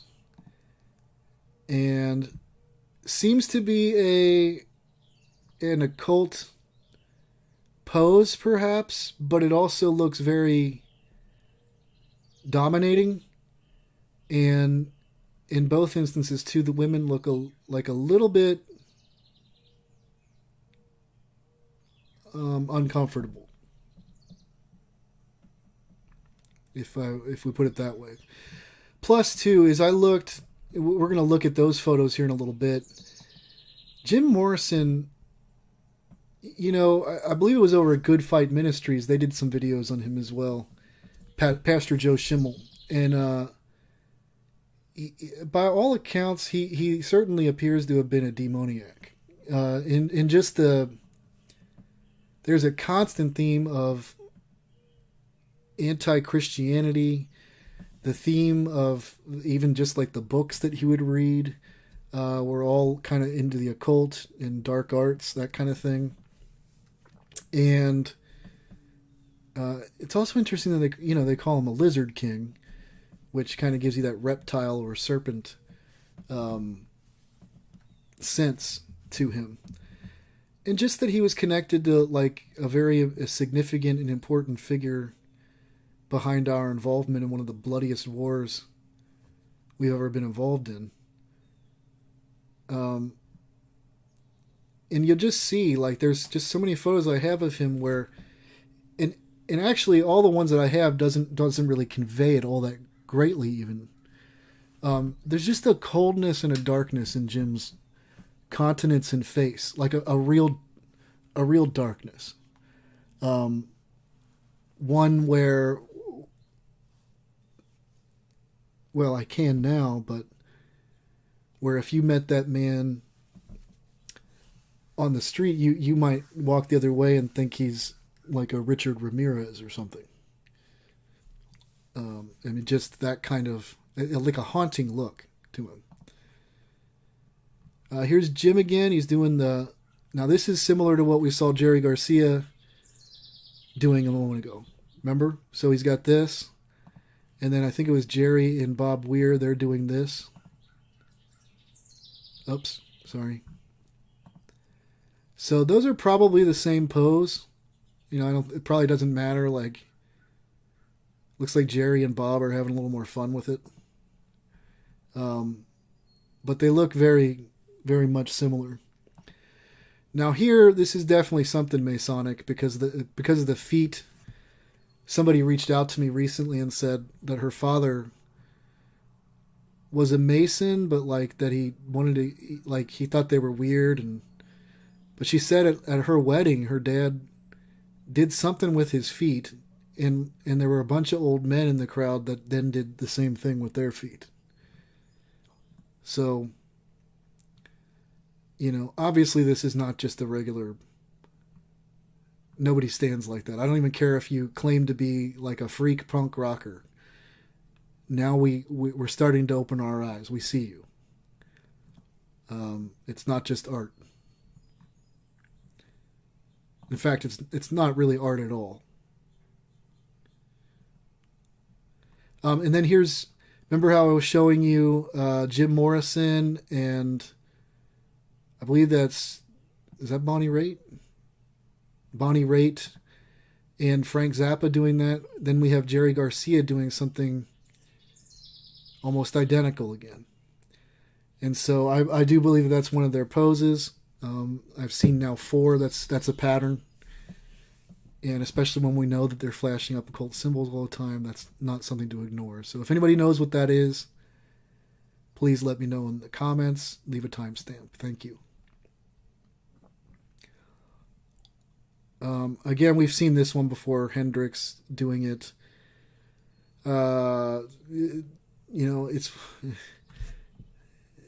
It's a difficult one to convince people of, but at a certain point too, you got to be kind of like, well, I don't care, because here's what I was talking about too. So you remember how we were seeing before?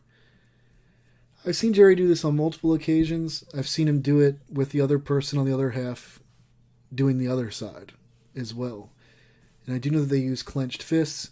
Now, you know what? Is that the... Let me just look here for a second.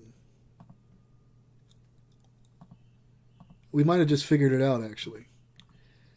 I do believe that he is playfully throwing up the sign of a select Mason. This right here. That certainly is what that appears to be. Especially with the clenched fists, too. So, I think that's what he's doing there. Let me know what you guys think. Here is Janis Joplin. Not sure what she's doing there. That is very similar to what we saw Sting doing with the bandage on his hand last time. So if anybody knows what that is, please leave a timestamp in your comment and let us know.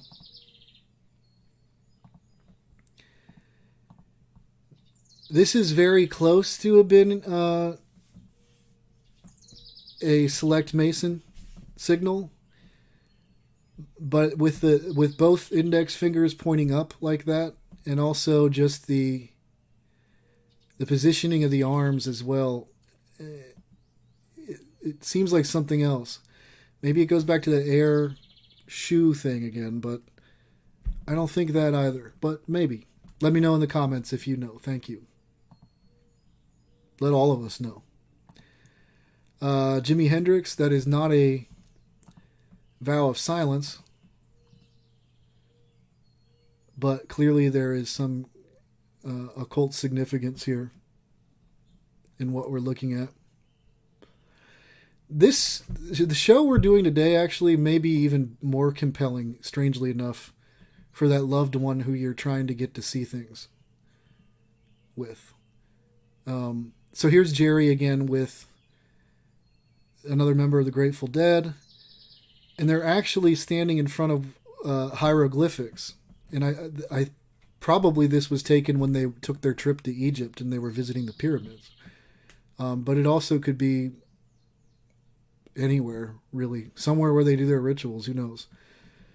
But the way I look at this at the moment is that they're both indicating select Mason, but completing the other half for one another. Kind of like they're brothers in this. They're brothers.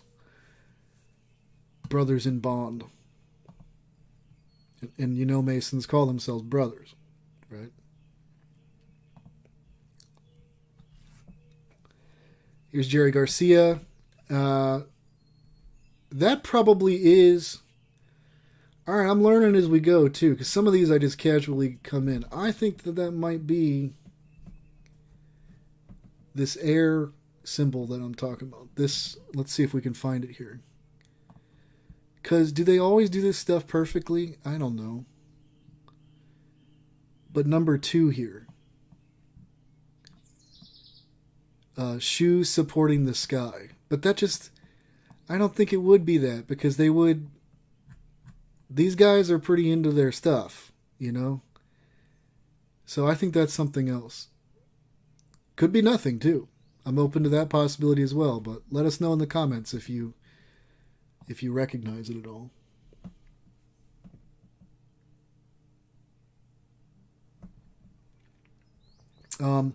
I started to notice this as well. You know, I used to have this in the one eye department, but I've seen a few of them doing this as well, and it's not the same thing. It's just simply not the same thing. And so, yet again, it's another. This list becomes endless. It'll be endless.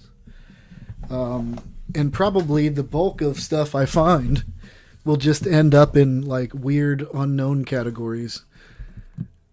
But even I actually think they're going to be the most instructive. Unknown. Well, it doesn't matter. You know, it starts to paint a picture. Okay, so I think we're done here. We saw this yesterday. Here he's doing the kind of Vulcan thing, which is it's a Kabbalistic. Really, all this stuff is Kabbalistic. And so there is some truth, not just some truth. I've been avoiding it because I'm always cautious and careful because I know how sensitive these issues are. But it definitely does it does appear as though what is today a modern strain of Judaism is involved in or behind some of this. At a minimum, their texts. Their Kabbalah. So here, like we started in the beginning up here, we had Sting, who I showed you. And another good example of what I'm talking about is Stevie Nicks. I believe that they're doing the same thing, but could be something different again. I mean, it's just it seems like they got 1,000, as many signs as there are for deaf people. I think that they like read signs like deaf people do.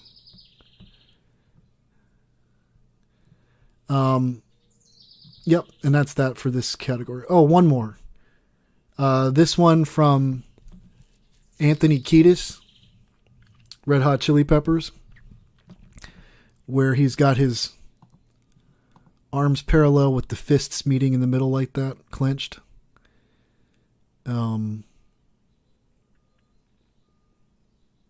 Let us know in the comments if you know what that is. Thank you.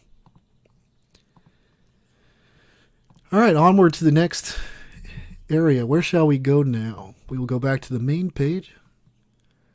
This is just, I think this is going to be the new format of how we do this. Because I think it's actually pretty effective. It just shows you the latest crop each time. I'll just keep updating you until you, hopefully you just surrender and you're like, I can't deny it any longer. I give up, Lord. I get it. So here's Michael W. Smith, giving us a little one-eyed symbolism. Michael W. Smith, the Christian,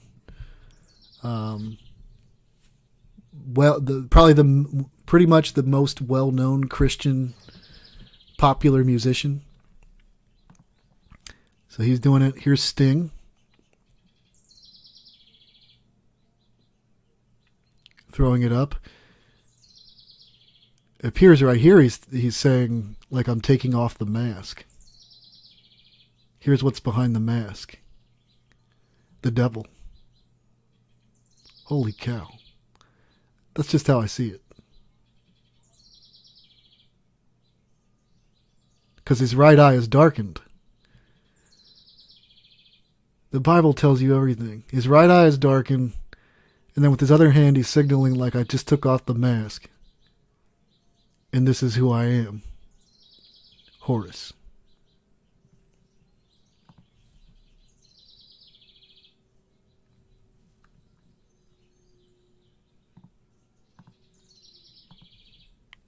Or maybe in Sting's mind, he's his own god. That's usually how they think.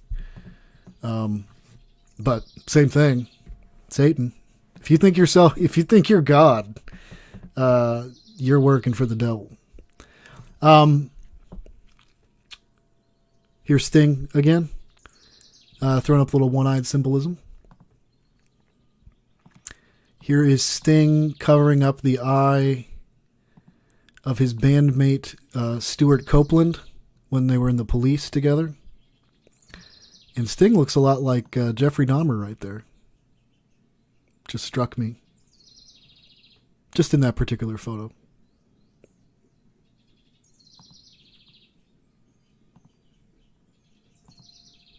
Who are these people? Nobody knows. Obviously nobody knows. Here's Sting again.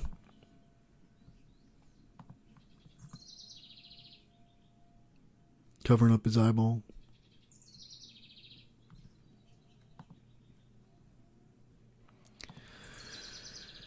Oh, man.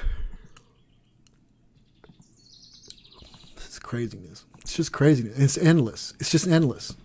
There is no end to this. This is Andy Summers of the Police. I mean, it just... What is your life? I'm like looking at these people and it's just like... Are you happy? Are you fulfilled at all in life? Like, there's a camera around. You're like, you know what? I'm going to take the lens out of this other side. And that'll be cool. It's so...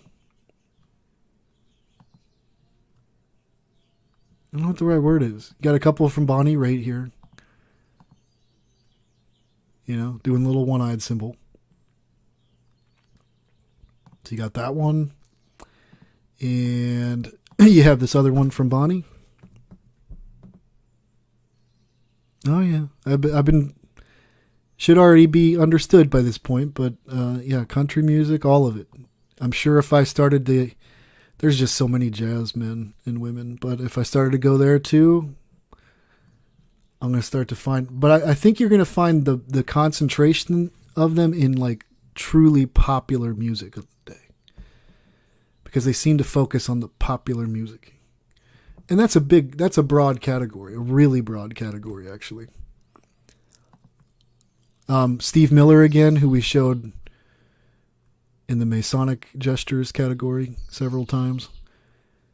Here he is. That's a feather of something, or a quill pen, doing a little one-eyed symbolism for you. Okay, let's go a little quicker. Frank Zappa. Oh, that's a video, so I'll have to get but he's doing one eye there. Here is Steve Miller again.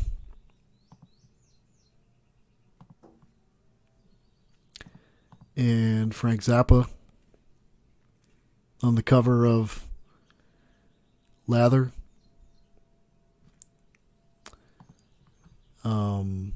Here is Bob Weir of the Grateful Dead doing the one eye for you.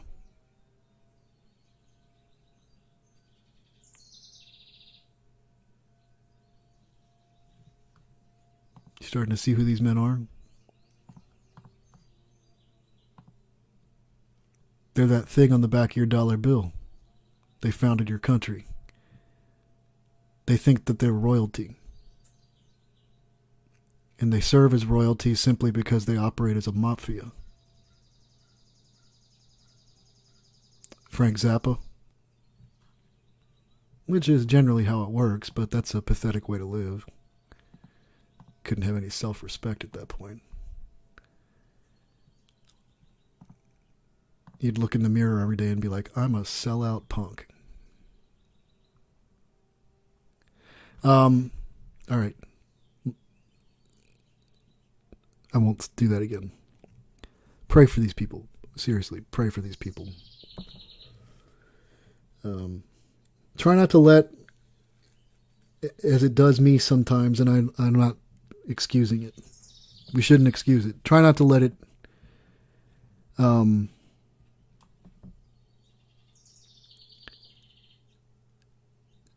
throw you off from what you know you're called to do by God. Vengeance is the Lord's. Vengeance is not mine. It's not any of ours, really. Plus, what are you gonna do? What are you gonna do other than what we're doing here right now? You know, nobody sees it.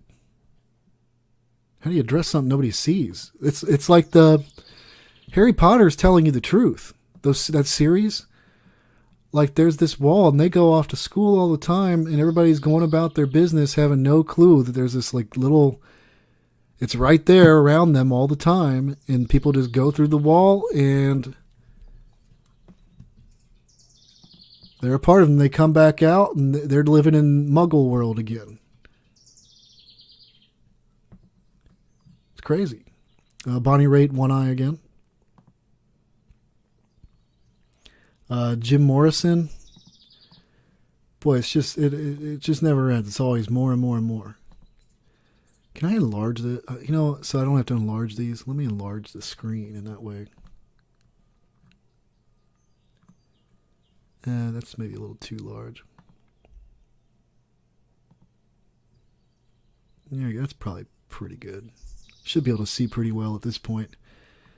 So Jim Morrison here. Jim Morrison again here. He's got some sort of eyeball jewelry that he put in there. Jim Morrison, you guys probably have seen this one, but that's Jim. Goes way back, man. It's always been the same symbol because it's always the same. That's why when you go to different countries too, it's like it's always the pyramids. It's always. Why do they all in all pagan cultures worship the hare, the bunny rabbit? It's because it's the same demons teaching them. That's why. So here's Jim Morrison again. He's just got a little sun in his eye, I guess. In this case, his left eye is darkened. I don't think it matters though. Here's Jim again. He's clearly not like winking at somebody. He's just like, is it time for the camera to take it? All right, let me close my eyeball. All right, can I open it? Good. Here's Jim Morrison again.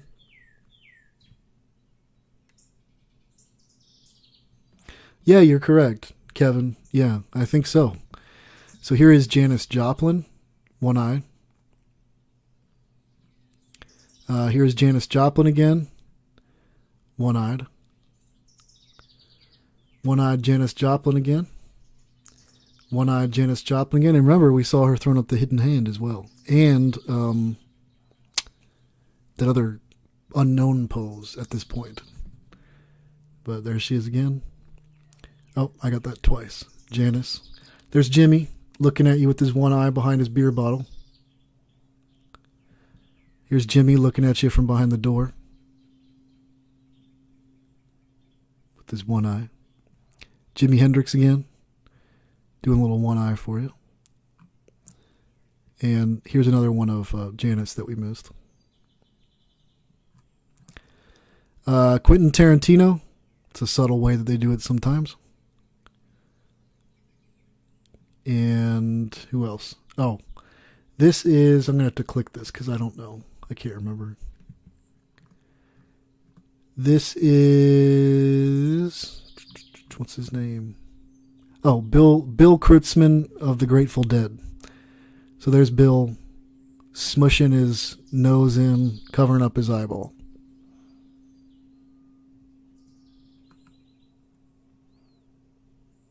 Come here, Uncle Jan's band. Oh, I'm nauseous. I don't want to. Can't deal with these people, man. It's insanity. Okay, let's get through this. Vow of Silence. We didn't go over that. So this is Toby Mac, who we've been going over. He's throwing up a vow of silence. Here's Sting.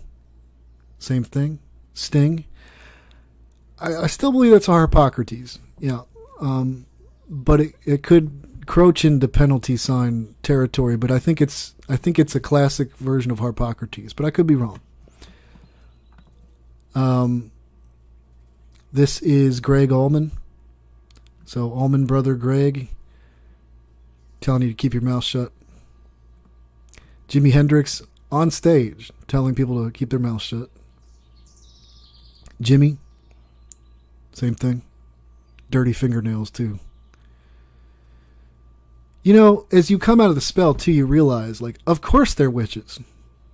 Like, of course they're witches. You know? Quentin Tarantino. Harpocrates. I believe. If I'm wrong there, if this is a slight variation of something else, let me know. But it sure seems as though that's what it is to be. Jim Morrison again. Vow of Silence. Bob Dylan. I think we went over all these yesterday. Ah, good. Because I'm getting tired of looking at these people. Not because I hate them, but just because it's nauseating. It's dizzying. So here is Frank Zappa again. He's throwing up the devil horns pointed at you. Right there. Hi, Frank. You know, Alice Cooper got his start with you. Everybody says he's a born-again Christian. Alice tells you that anyway. I'm a born-again Christian. Yet, look at the stuff he does on the stage. The two are not congruous. So there's Frank throwing up the horns. You got Jerry Garcia. Jerry Garcia throwing up horns with whoever the man is sitting next to him. And nobody knows who the woman is. But I'm sure you get a lot of women. A lot of perks come with the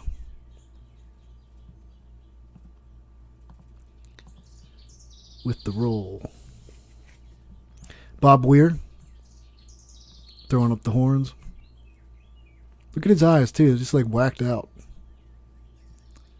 I've seen some old Bob Weir photos too, and they're like the same eyes. Kind of, it reminds me a little bit of the Mac Fleetwood, or the Mick Fleetwood ones that we were looking at yesterday. Here's Jerry again, throwing up those horns. And then that's it. That's good. That's good. I'm glad. We'll just, every once in a while, we're just going to do these updates and like the latest crop. But we're handling some big people who, some of them we've covered before, but like a lot of them I haven't. And a lot of these people I didn't have anything on in the archive. And so, because I wasn't looking right and I wasn't researching correctly. See, all it takes is watch my earlier video about how to do the research with these Pinterest boards and all that. Because I know I'm not stating anything mind-blowing, and it's not about being mind-blowing. It's just simply, you know, that's how you do this. As best as I can see anyway at this point. So let's go back, and then we have the pyramid. So here is Barry Gibbs. To me, I read that as both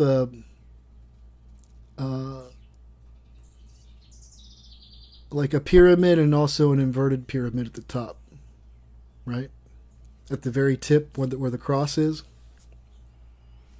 Heck, maybe that's why they use crossbones in general. Like it's just two pyramids, two triangles of three creating. I don't want to think about it too much. I don't want to go there with all this stuff. Because it's just endless with these guys. Cream, the band Cream, they're sitting in front of a staircase, but the way that they kind of cut it out for this concert poster is they created it like a pyramid. And then you see the Police as a band, and I'll figure out what that is, but he's doing a Masonic pose right there. And they're in front of the Aztec pyramids. I sure hope that they didn't go there for some kind of special ceremony, but probably. just keeping it real.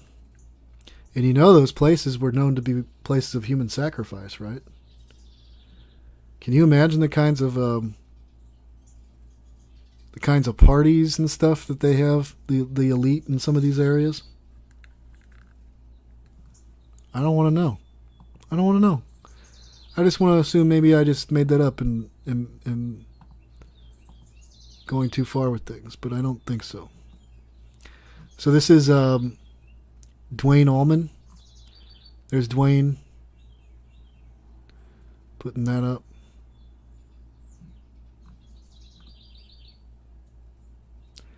How did we all let Abu Ghraib happen?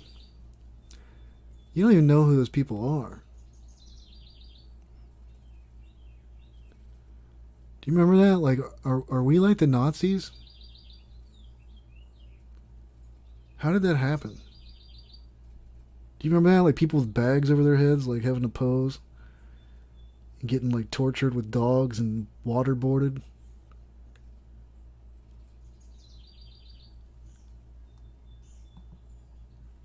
We're a brutal people.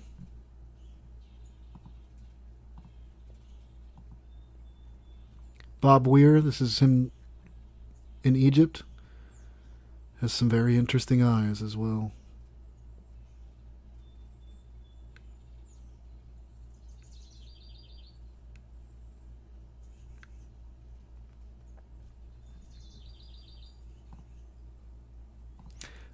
Here is Quentin Tarantino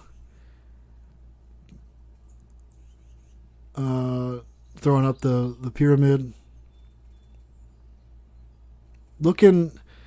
My question is always this, like, how are you proud of yourself? Like, sure, when it's just like a group of cult members, it's not very hard for you to like earn the award for most talented whatever. You're kind of dealing with like a limited amount of talent. It's kind of like, I would think there's absolutely no satisfaction in that. You know, like, ooh, I won the award among the small group of Hollywood elite that were initiated, and I'm pretty cool.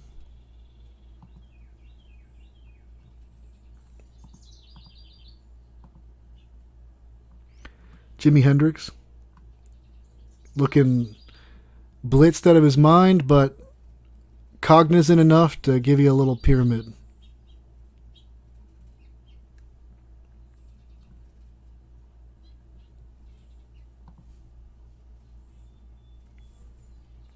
Jim Morrison here. Now, we've seen the Pope do this. All right, let's go back to Pope John Paul again, because now I'm starting to see things that I didn't see before.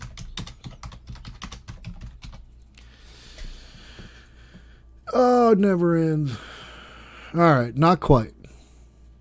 But, yikes. Catholics, run!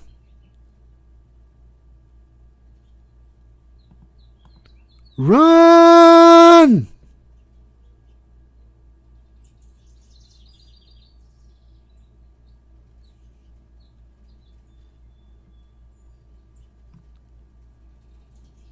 Yeah, it is. It probably is an owl, which is one of their main symbols. But here's Jim doing this with the pyramid. So that's that Jim, he was so original. So he did that with the pyramid. So double sixes in a pyramid. Congratulations, Jim. Was it worth your short life on Earth? Joe Cocker throwing up that diamond. Okay, I think we were looking at him yesterday. Indeed we were. Good. Now we get to the 666 hands. I'm sorry. We're almost done. Eric Clapton throwing up a 666. Let's bring this up, enlarge it one more. one of the members of the police. I can't remember his name offhand. I think it might be Andy Summers, but don't quote me on that. Throwing up the 666. Here's another member of the police. I think it's the same man throwing up the 666. Here's Jim Morrison of the Doors throwing up 666. Here's a new one of Quentin Tarantino, 666. Here is Jerry Garcia doing some scuba diving, taking some time to throw up 3 6s at you. What a stupid life. Like, what a waste. How could you, seriously, how could you enjoy anything? You know?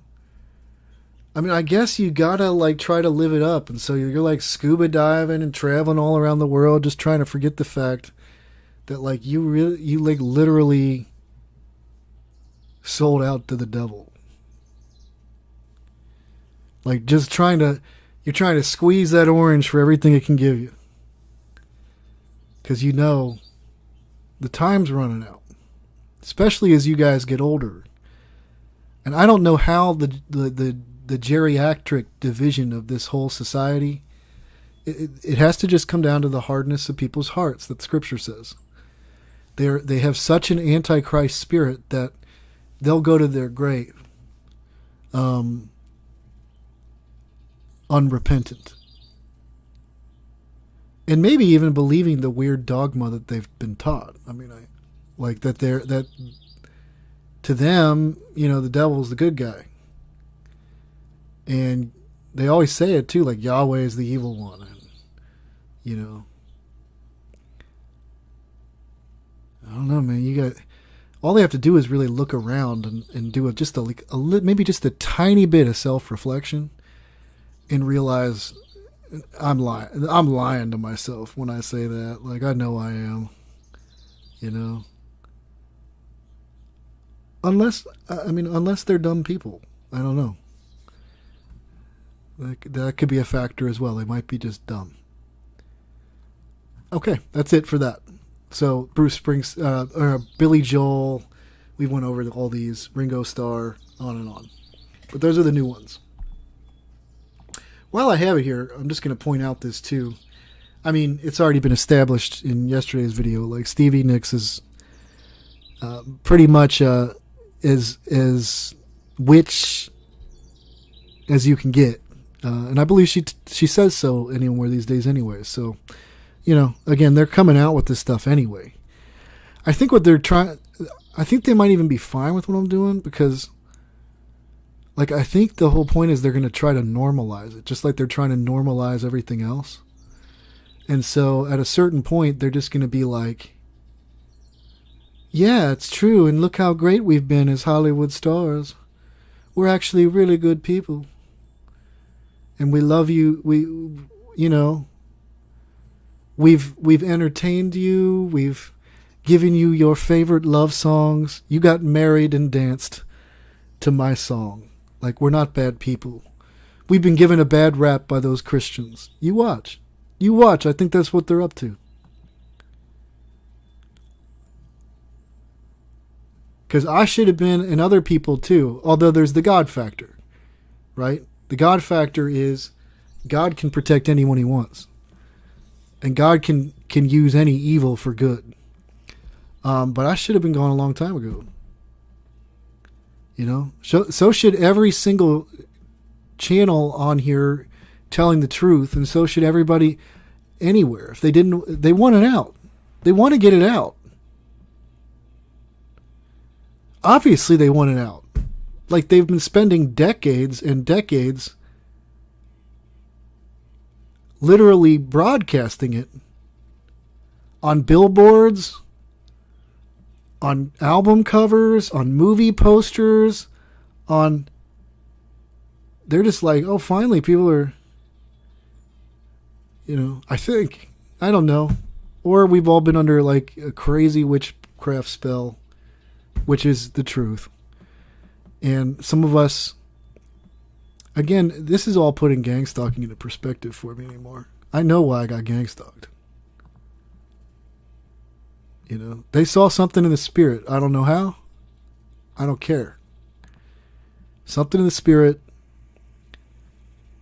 and wanted to shut it down before it got going. Which tells me, and that always reassures me too, because everything that happened to me at that time was supernatural, like nothing you've ever... Well, everybody has their own walk, so other people have had very supernatural experiences, but so that reminds me that there's legal matters around everything here. There truly is.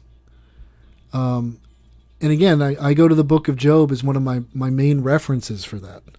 And you can also look in the Gospels where Jesus says to Peter, Simon Peter at the time, that Satan has asked to sift him as wheat, and that Jesus is going to pray for him. And then Peter went on to live for a good while, with God's protection until it was time to come home. And but that tells me that, like, anything that Satan does against one of God's saints, like, he must come and ask for permission first. He must make a request. When the heart of the matter is not, let me put it this way, so that it might make a little sense to you. Let me say that, use it this way too, especially when the heart of the matter may very well be that God has a specific purpose or calling on a person. Okay? And again, let me just remind you, I don't know why. I mean, I have some suspicions in terms of, but only suspicions about, these have always been the way I've been wired and the gifts I've been given all my life. Just never had you can't make money off of this. Can't make a living. But, otherwise,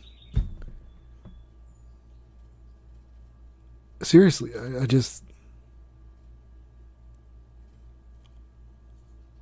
I thought about it earlier today. I was like, God always has to, he always has to call upon somebody who's fallen, and generally, especially when he calls them to him, you're definitely fallen. And whatever. All glory and praise goes to God, He fights my battles. I can't fight these people. I'm not trying to fight them. I don't hate them. I love them. I wish you nothing but blessings.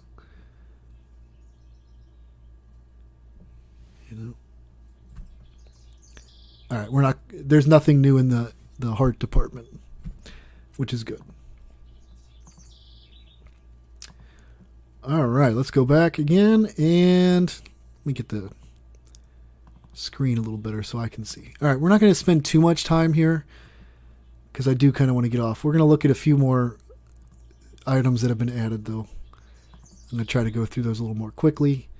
I just found it interesting, because we know that Keith Richards, he's talked about in interviews his friendship with Kenneth Anger, and he's even said, like, essentially, like, once you go evil, you can never turn back. And we know that the Rolling Stones were probably one of the most occult groups ever, and you may think it's just because you're celebrities that you're all chummy and you all know each other and you just respect each other as musicians, but when you start to realize that it's all a big coven, then you see, like, Eric Clapton hanging out with them, and it just starts to all connect. And this is why they're all on the other side. They're behind a wall that, like, you don't have access to. And I found this one interesting too, because in context of what we were looking at Bonnie Raitt just a moment ago, I mean, here she is, like, appearing to be good friends with Stevie Nicks, who's pretty much hook, line, and sinker, like a witch. I mean, And so if you had any doubts and stuff, and you know that they roll in covens, and so, it starts to paint a picture. I found this interesting too. I keep saving these Masonic checkerboard themes because that's how they talk. They don't come out and say like, well, yo, thank you for this award, and I'm a Mason.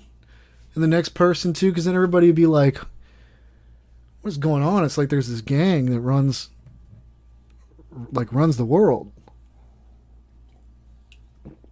But to my eyes, that's Michael W. Smith telling, those on his side of the aisle with eyes to see, and don't worry, I'm doing my special work over here. Me and Billy both, actually. But it's going to take some time with Billy, but we're going to find it. We're going to find the stuff.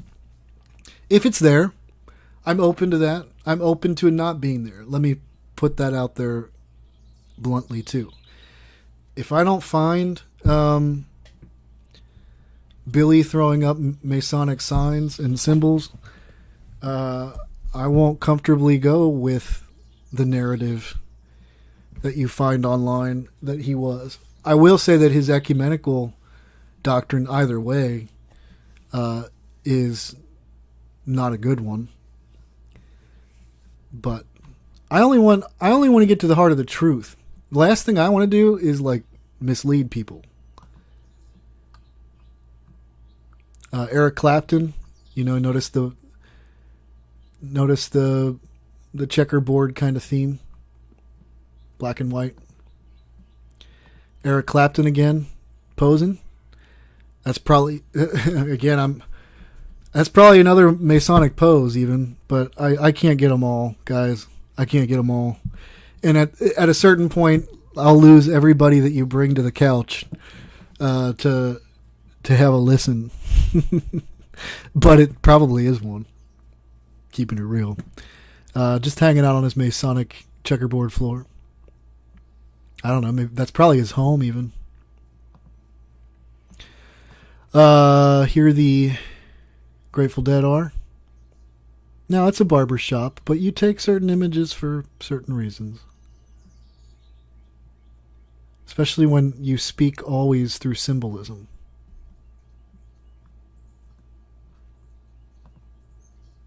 There they are again. Anyway, here's Freddie Mercury wearing a sort of Masonic checkerboard skin-tight suit. There were times, like Freddie's, like some of these guys, they got their legs like sprawled all apart, like while you're looking for these photos too, and you're just like, please stop. With the women too. With the women, it's like I instantly have to go past that because it's, it's like averting your eyes, and then it dawns on me as I go past those, and I'm reminded of just like what the witchcraft is. That's how they've mesmerized us. It's just with the charm, the enchantment, the allure. There's Bob Dylan dancing with Joan Baez on a checkerboard floor. And I think that's it for these. I think I've shown you the other ones, I believe. We got Elton John, checkerboard vest, Don Henley, Jim Carrey in checkerboard pants, Nicolas Cage, checkerboard background, Stevie Nicks in all kinds of checkerboard floors, KT Olsen again, who made our list in another category, sitting at a checkerboard table, because who doesn't have one of those lying around? Totally a normal piece of furniture. Anyway, yeah, it just goes on and on and on. So there's that. Album art. I guess we should look at that real quick. Toby Mac. Again, it has nothing to do with is Toby Mac looking front center, slapping his eye, like covered and up or not. Like, we've seen enough already to realize, like, he doesn't care if the photographer did that or not. In fact, he assumes the photographer is going to. You know, it's time to get, at least it's time to graduate past the point of, like, it's a conspiracy of photographers. Okay, it's actually time to start acknowledging reality.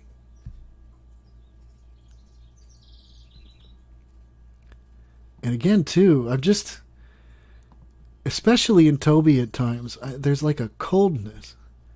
Like he's in the cold, and there's just like a coldness that I see in so many of his photos.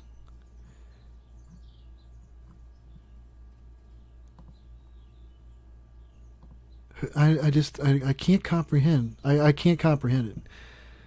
So this is another Toby Mac album. Eye on it with a giant eyeball on the cover. So there you go.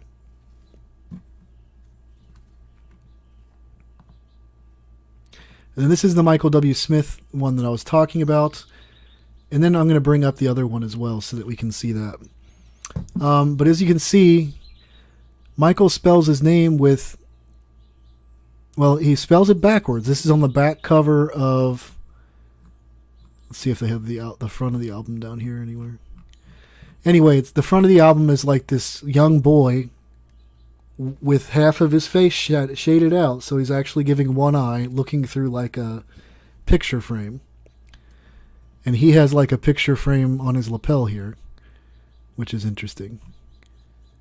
And the backwards spelling of Michael W. Smith has several witchcraft runes, like the M that starts, and then the kind of sideways M that looks like a number 3. And there's meaning to a couple of the other ones too, but especially, and then the up arrow too. These are witchcraft runes that he has thrown in there. That, at a minimum, his production team has, but I've seen enough here to realize, no, that ain't what this is. The devil's cunning, guys. He's cunning. He's deceptive. He doesn't play fair. He comes unannounced. You're going to have to depend. That's why you got to get out of the way of God. Beg him to, like, protect over you, watch over you, and for him to basically take care of your affairs. And the more and more you see of this too, I mean,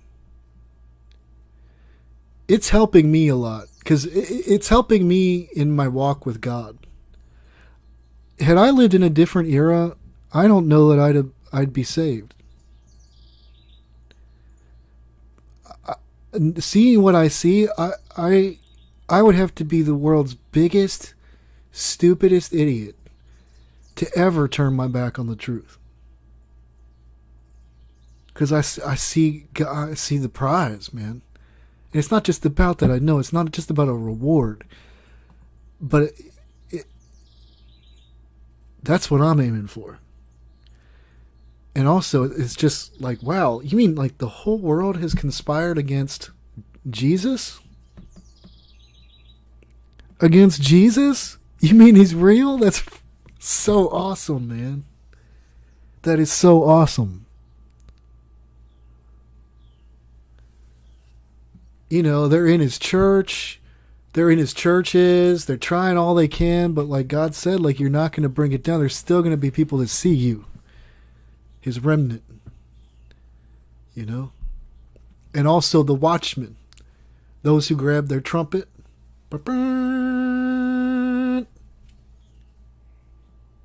Us. It's all right. You got like 3 years. It's all good. Enjoy it while it lasts. And then enjoy the nightmare.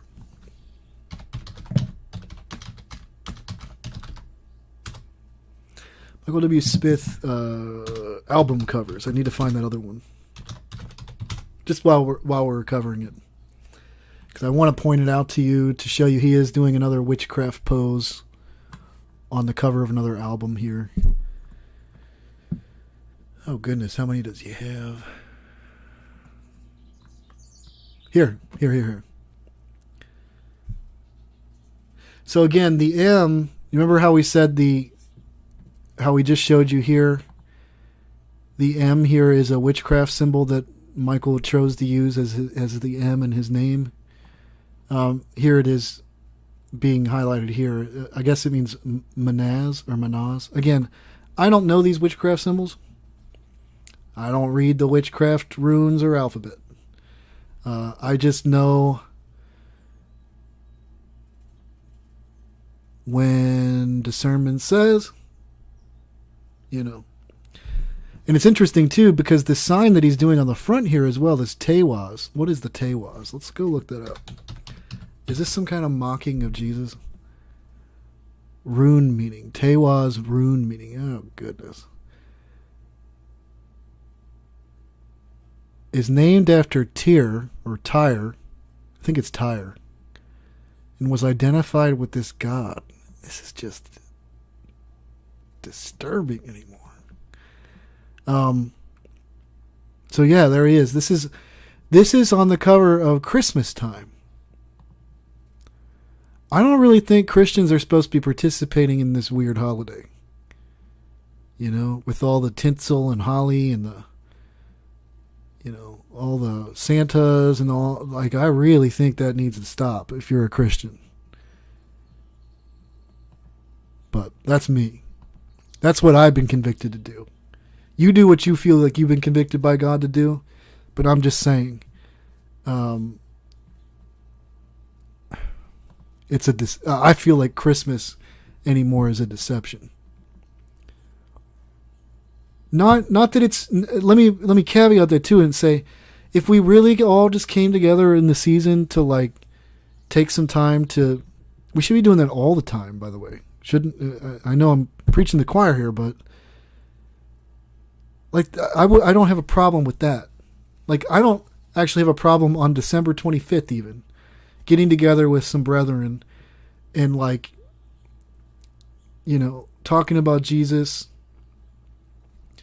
doing some prayer together, that kind of thing. Maybe even giving one another a gift, even though I know where that comes from.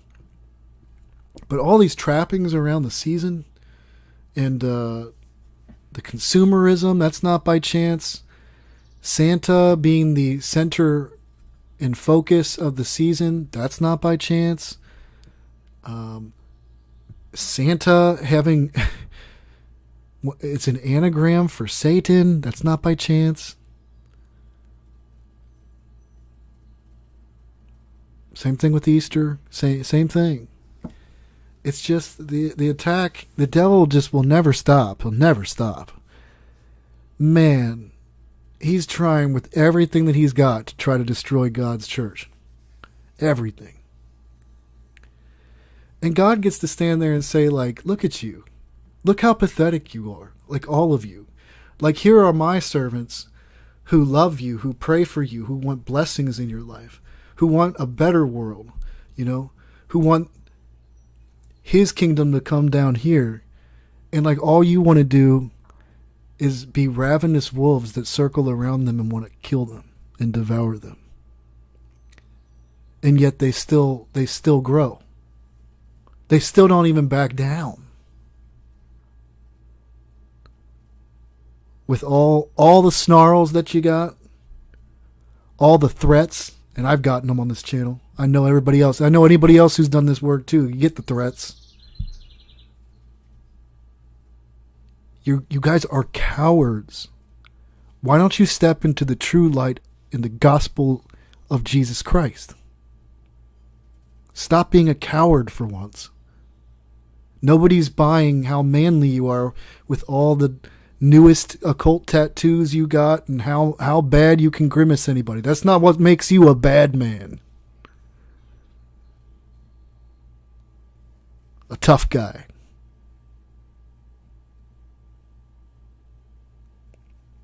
In fact, this ain't even about you. None of it is.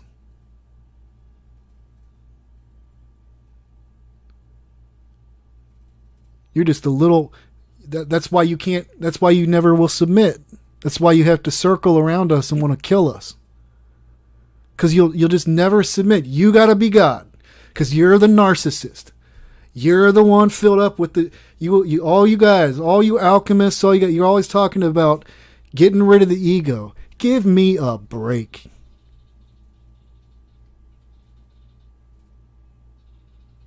Some of the most navel-gazing bunch I have ever seen. Selfish.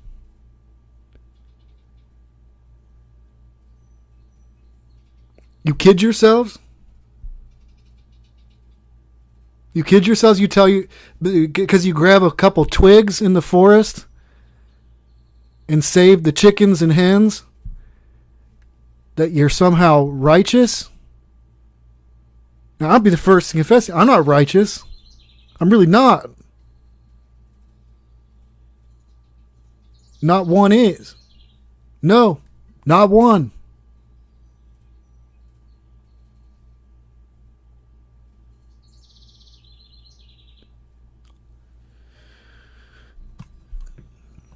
You still have time. That's why I'm doing this for you too. You still have time. Michael W. Smith even. My goodness, sir. You still have time.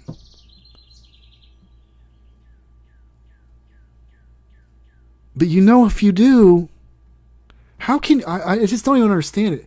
How can you spend that much time in a church, in God's church, and not at some point realize, like, I'm on the wrong team?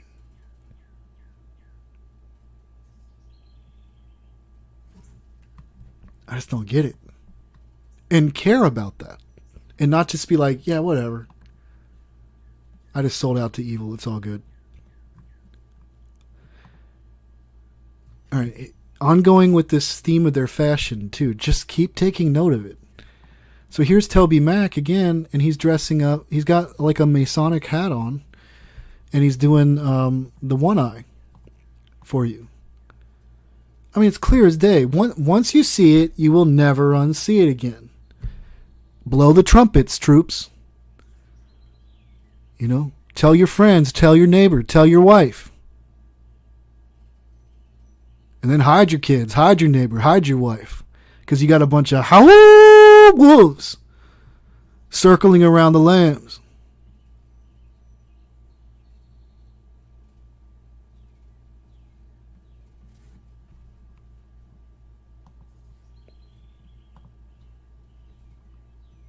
There's Sir Elton John, or Sir Eric Clapton.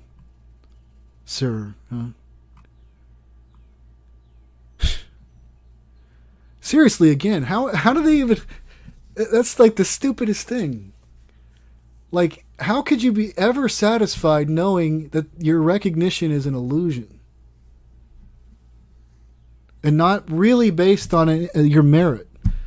I'll give you this much. Like, do you have talent? Yeah, you do. You have talent. But that's like saying you're the best runner in like a 10,000 person town. There's going to be a lot of good runners in a 10,000 person town.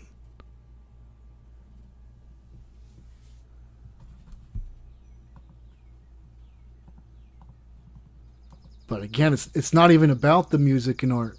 That's the witchcraft. See, it's not even about that. They're serving an actual agenda that has been undermining the very moral fabric of our society. Here are the Allman Brothers. Note this Allman Brother who is dressed up in full Masonic regalia. When you see the guys, putting on or at a minimum, telling you he's a magician. Now, you'll associate it with like a stage magician or whatever. There's a reason why the stage magician looks a lot like a Freemason.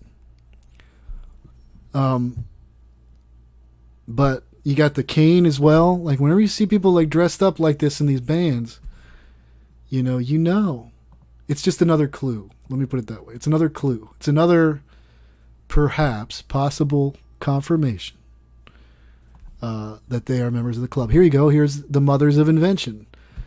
And I didn't even categorize it as such, but you will notice that the man in the top right on the Mothers of Invention appears to be either throwing up the Mark Master degree, or it's something else. I still haven't, because it's a little bit different than that, but it's very close. And I've seen it many times. Frank Zappa again. You coming out from under your sleep yet? Or you gonna go tell Grandpa, like, Grandpa, I'm disappointed that you're a Freemason. Like, I'm sorry, I can't believe what you have helped do to this world. God's gonna judge you. You better repent, Grandpa, Dad, Mom.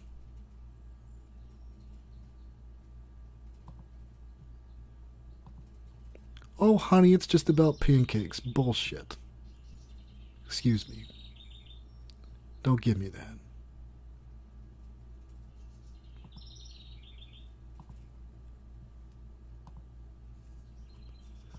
What is this? This is why I saved this. I just wanted to know if anybody here knows what Jimi Hendrix is wearing on this necklace here. Because I've seen him, he wore it frequently, actually. And I'd just be curious to know if anybody knows what that symbol is. It appears to be very esoteric. Looks like one of their gods. So, let me know. There you go. Wonder why he gets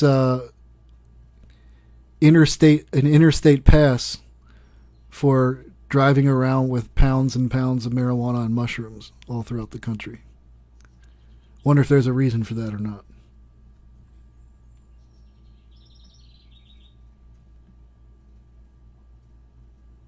Yeah, they are. I apologize. I apologize for.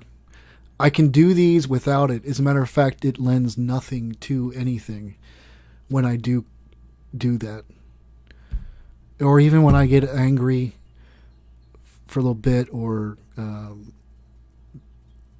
joking about all this. There's nothing actually to joke about. You couldn't get more serious than this.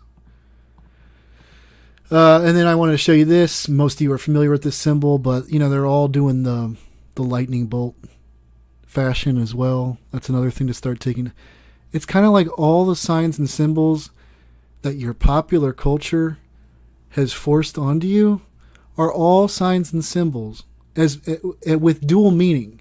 So it has an outward meaning to the public and an inward meaning, an esoteric meaning for them. And I think that by doing that, they're creating a situation that just increases and increases the sort of demonic energy around you. And it's just something to know, to point it out to your Christian brethren when you're driving by this company with the logo, or to point it out to start educating people, man. People are waking up, though. Like, people that it's not just even the folks. Like, my mom was telling me about people at her church. I've heard, and a lot of older folks, too. A lot of people are seeing it. It doesn't faze them, actually. When you do tell them about, like, this Illuminati where they're doing all the hand signs and all that, like, chances are they've all heard of it. They've seen a little something this, seen a little bit of that, and, like, you never forget it if you see it. You can suppress it, or you can say, well, I know that there's bad people, and kind of leave it at that. But you got to push further, because it goes so deep. So deep. That it's the answer to all the ills of your world. And you wanna laugh at them when they suggest, like, God is behind all war. It causes such conflict. No, there's something else causing such conflict. Thank you very much. a certain chessboard is causing a lot of conflict. Order out of chaos, fellows. Brothers. I'll call you brothers. Not brothers in Christ until you give your lives to Christ. But you're, you know, I wish you no ill.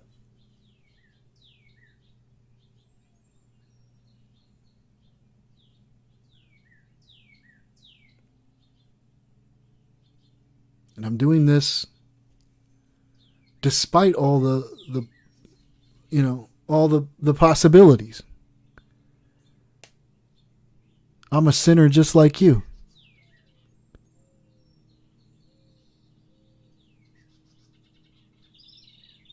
But finally the ego did have to go.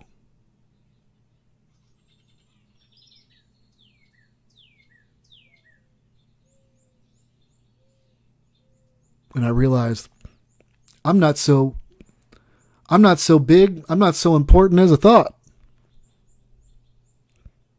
In fact, I'm pretty insignificant. And I'm living in a world facing powers that I got no clue how to face or handle. Oh, I remember, thank you God that I was raised in a home where I was taught about you.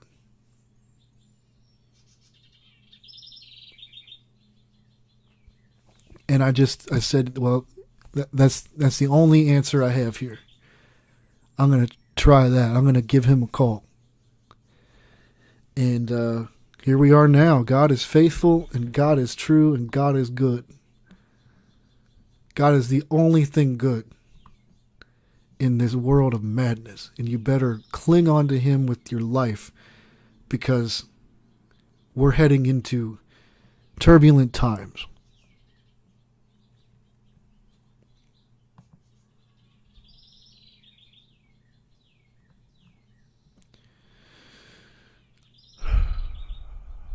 They got a lot of Disney themes they throw into. I just found some of these photos interesting, though. Kind of paints a broader picture. You know, what is this? Just artistic? This is the band Cream. No context for where they're at, what just happened. Looks like some... Eric Clapton's got one shade on, one shade off. One-eyed. And they got these masks. Eyes wide shut, anybody?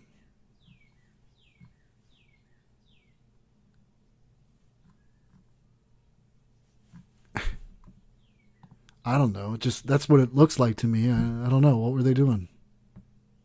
Who knows?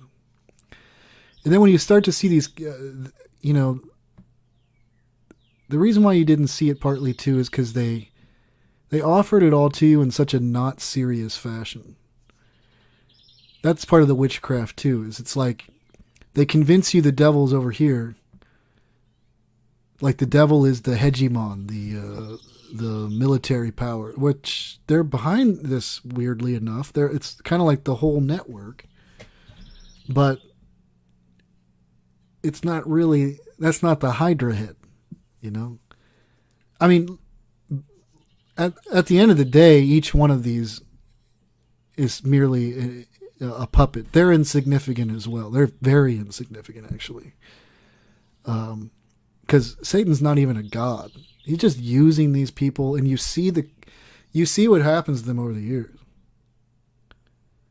He just destroys their lives. And you can tell too, every time I see one of these old Hollywood actors or whatever else, like Robert De Niro flicking you off and like scowling at people, and even Eric Clapton looks kind of, you know, you would think with all that money and everything, they're just not even happy people. You chose the wrong team, folks. But you put all your chips there, and now you're going to have to suffer all the consequences or pay the penalty and talk. God's going to respect that one. He's not going to he's not going to respect the cowards.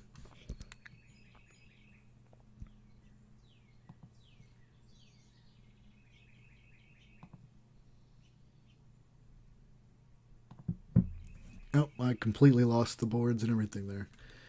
Was there anybody else in there that where were we in the fashion? I think we were. Oh no, we were in the. Yeah, but we were done with that. The witchcraft one.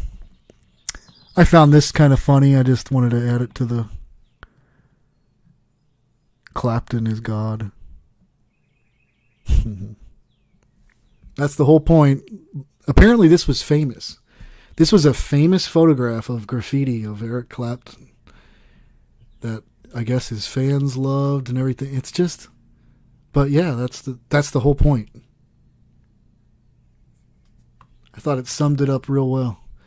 Now Eric Clapton knows. He knows. He's just like, man, nobody knows me. I can't even like be myself with like the world. Nobody knows me. Therefore, I feel so lonely and ultimately unloved, because how can I be loved if nobody knows who I actually am? And like if they did know who I was, you know, no one would love me. And so you go through this cycle. Like I just want to accept their fake love. It's better to be adored but not known than to be hated. And not loved. This again, though, this is the weirdest. Don't ask me. I don't know. Now, you know, I'm sure some of you out there are chuckling at this point. Like, oh, come on, it's an illusion. Like, probably, but I don't know anymore. I don't know anymore.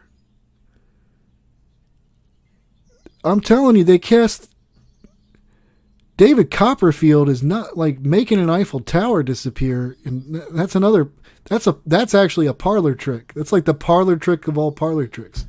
What they have accomplished as a network is absolutely bizarre, absolutely staggering. So I don't know anymore. Plus, I believe my Bible, and I read in my Bible that they do weird stuff. That they have manipulated natural laws. So I don't know. Jim Morrison certainly, from all accounts, looks like some kind of really dark black magician, I'll tell you that much.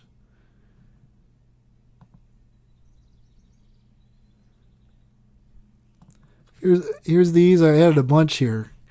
They all love Disney, too. They all just want to wear Disney t-shirts and all that, because that makes sense, right? Like, what's the connection there? There's the connection there because they've been doing the connecting to it for us. And it's true. They probably do put all their programming reinforcements and triggers into the cinema there as well, into the movies. And it's a never-ending loop of fright, of nightmares. But it's like, really? I don't know any other company that everybody just, like, universally promotes and promotes and promotes on every single star. Other than maybe Monster these days. Monster energy drink.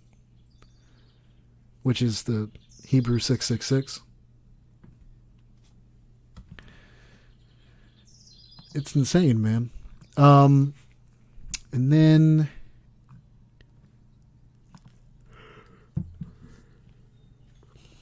yes, the Uncle Sam category. I just created this recently. Just to start to... I even captured it. I'm Uncle Sam, it's who I am, been hiding out in a rock and roll band. Shake the hand that shook the hand of P.T. Barnum and Charlie Chan. U.S. Blues lyrics by the Grateful Dead. So that's Jerry. Frank. Can't remember his name. Allen Ginsberg. P.J. Harvey. Sarah Silverman. David Crosby. My country, 'tis of thee. Sweet land of liberty, which also is supposed to mean freedom, but I don't really see the freedom. Especially not when you, like, circle God's lambs as wolves. But, you know, we do know who your father is. Kesha.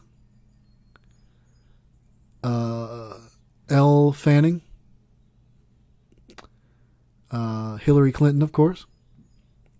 Katy Perry. And this is dun dun Allman Brothers.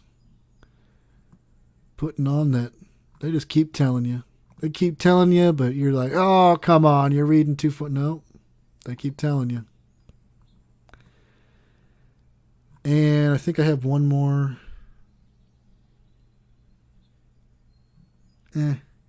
It's not, yeah, this one. Remember how I said earlier that there would be some other photos that sort of just kind of help paint the picture. So we've added we've added one to the mocking. Gee, I wonder if these people were Satanists. I wonder if they hated Jesus. So here's Jim Morrison, who we've seen mocking him with the hanged man pose, who we've seen throwing up all kinds of witchcraft poses, Masonic symbols, and he's going to sit up in the lectern and mock God. Probably hold up his little hand of benediction as well, like they do. And then we got here. I tell you, man, when I saw this, I was just like, my worst thoughts about all this are coming true. You know, like, once you see it, you never unsee it, right? And they're not good people, man. Where's PETA? Where was PETA back then? Like, I'm just saying. Oh, but he's a celebrity. It's no problem. I tell you what, that is never a pleasant. I did that, I think, when I was a little kid to a cat or two, and like they do not like it.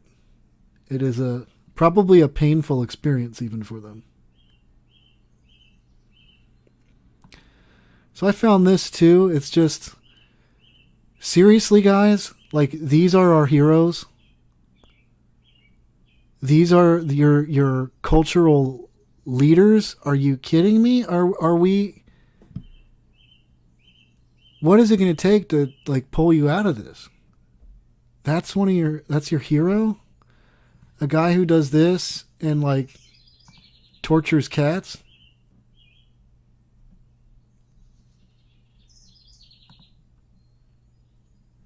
Here's Jim. Caught a little essence there for a moment. Ooh, that's what's really behind the mask. That's what's really behind the mask.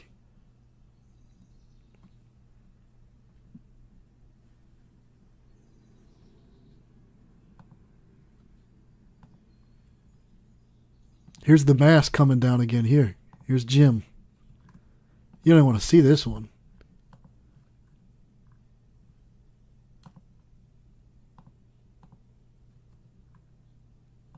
These are your heroes? Oh, I know. I love his music. They were so talented. I don't give an. They're great. You're listening to demons then. Good. You don't care about your soul. You're not a smart person. Understood. You're not bright. You're so egotistical that you actually don't have any self-interest. Because if you had, you should become so narcissistic that you start to care about yourself and give your life to Christ. You know? then you'll be humbled, but at least finally all that narcissism will pay off and you actually will have proved that you actually care about yourself. Interesting. But no, you're falling Crowley and Kenneth, just like low life people. No wisdom. There's no wisdom there. Don't give me that. There's no dualism. Yeah, there is. The Buddhists used to say that one in Zen. No good, no bad. Emptiness. No, there's good, there's bad. Believe that. The demons, though, they'll be happy. Like, whatever you want. Whatever your itching ears wants, it's going to come in and feed you. It's like, oh, this one right here, he wants a little be good to others. No good, no bad.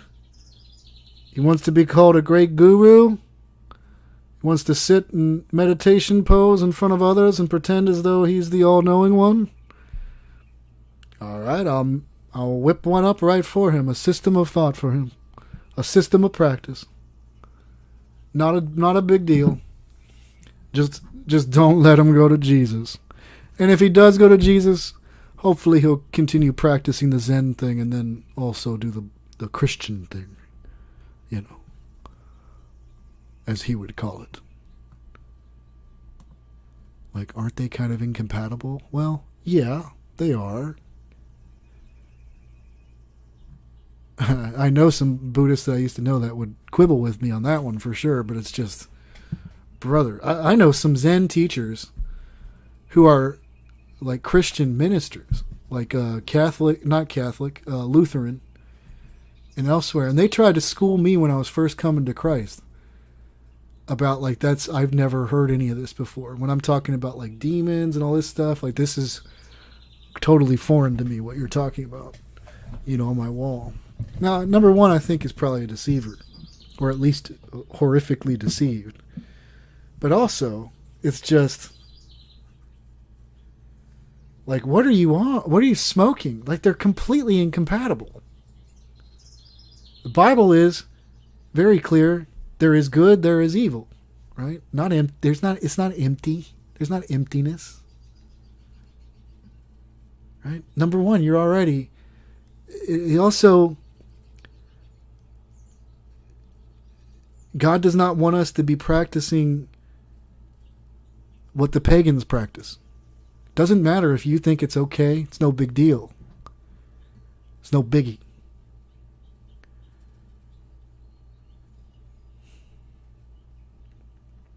And again, let's just keep it real. Frankly, guys, most of the people I met in Zen Buddhism, okay, I shouldn't say it like that.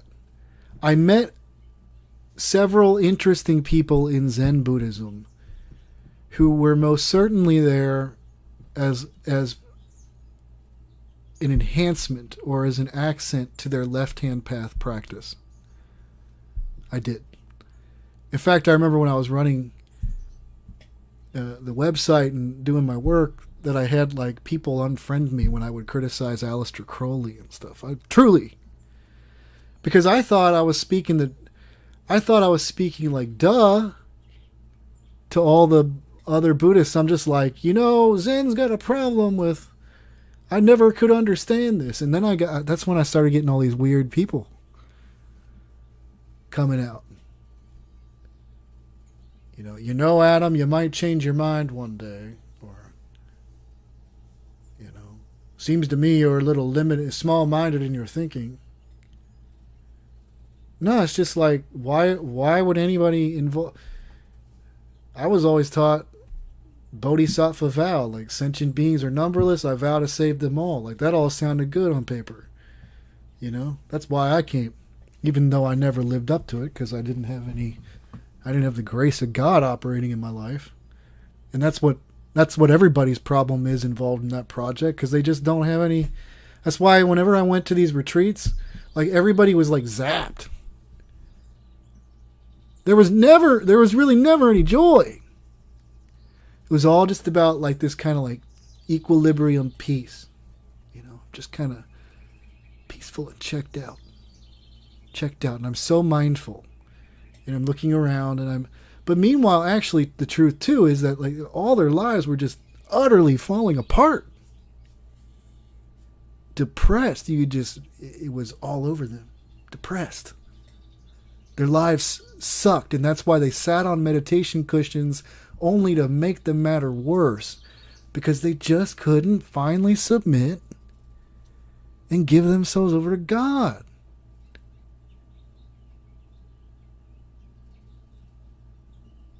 And find the true source of life that they have been searching for all of their lives in Zen.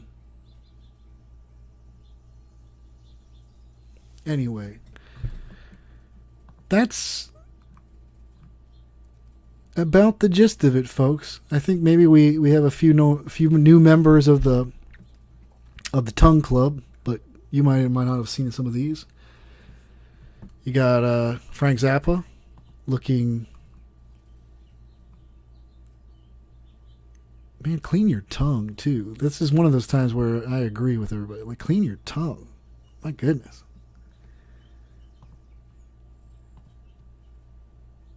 It's kind of like Hendrix earlier with like all the dirt under his nails, and it's like, it's okay. Like you can be witches and like practice basic hygiene as well. That's maybe the two are in conflict though. I don't know, because you become so, you're unkept inwardly, so why not outwardly? So here's Frank, another tongue thing, and also his shirt here, not that it matters because it's a constant theme that they subject you to, is this 5-pointed star, the pentagram, all over his shirt. You see it all over their shirts and their tattoos. The stars get these like little star tattoos behind their ears, on their wrists, everywhere. You're just being sensitized to it all, man. I think they're hoping that because it's eventually like you'll accept it. You'll just accept it. All right, I think that's it. We might do another one tomorrow. Depends on how I'm feeling. Maybe not. We shall see. Gonna play a little music here. If I can find it.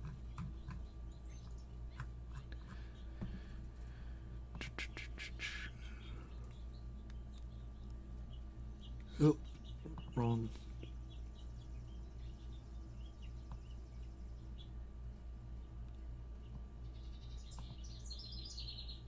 I see. Got it. God bless everyone. Just trying to help.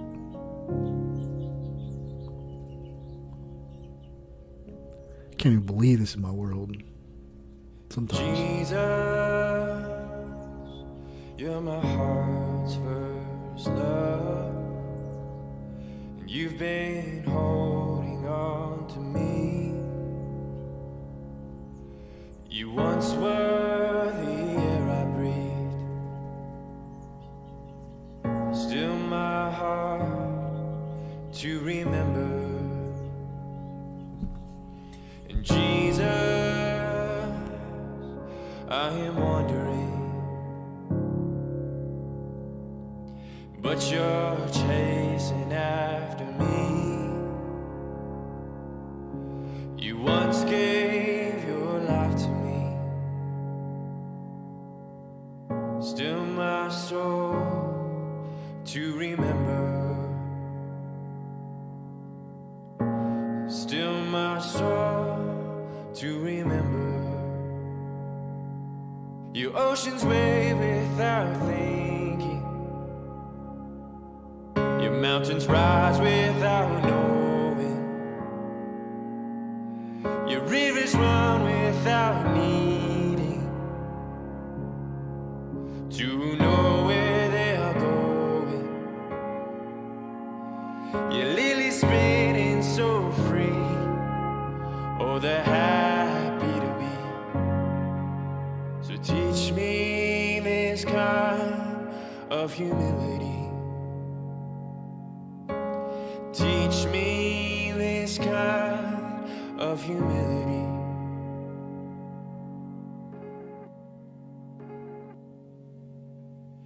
Jesus, I am struggling. Lord, I'm struggling to see.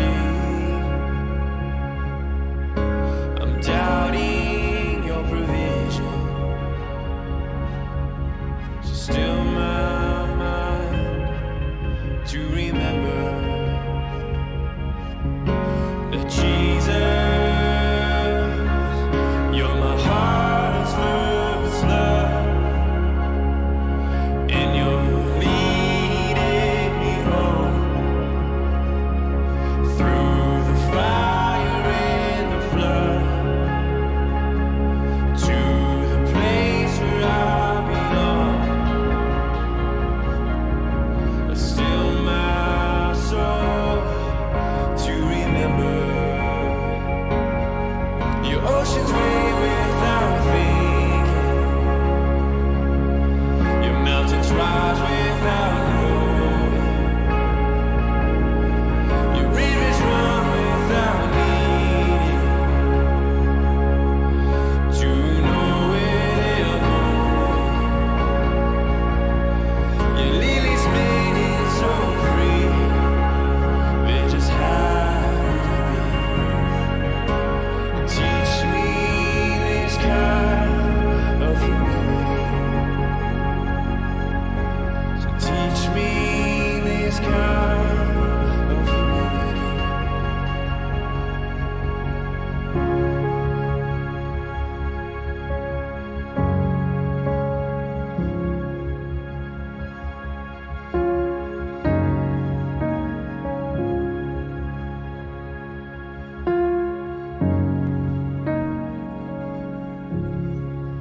All right, everybody.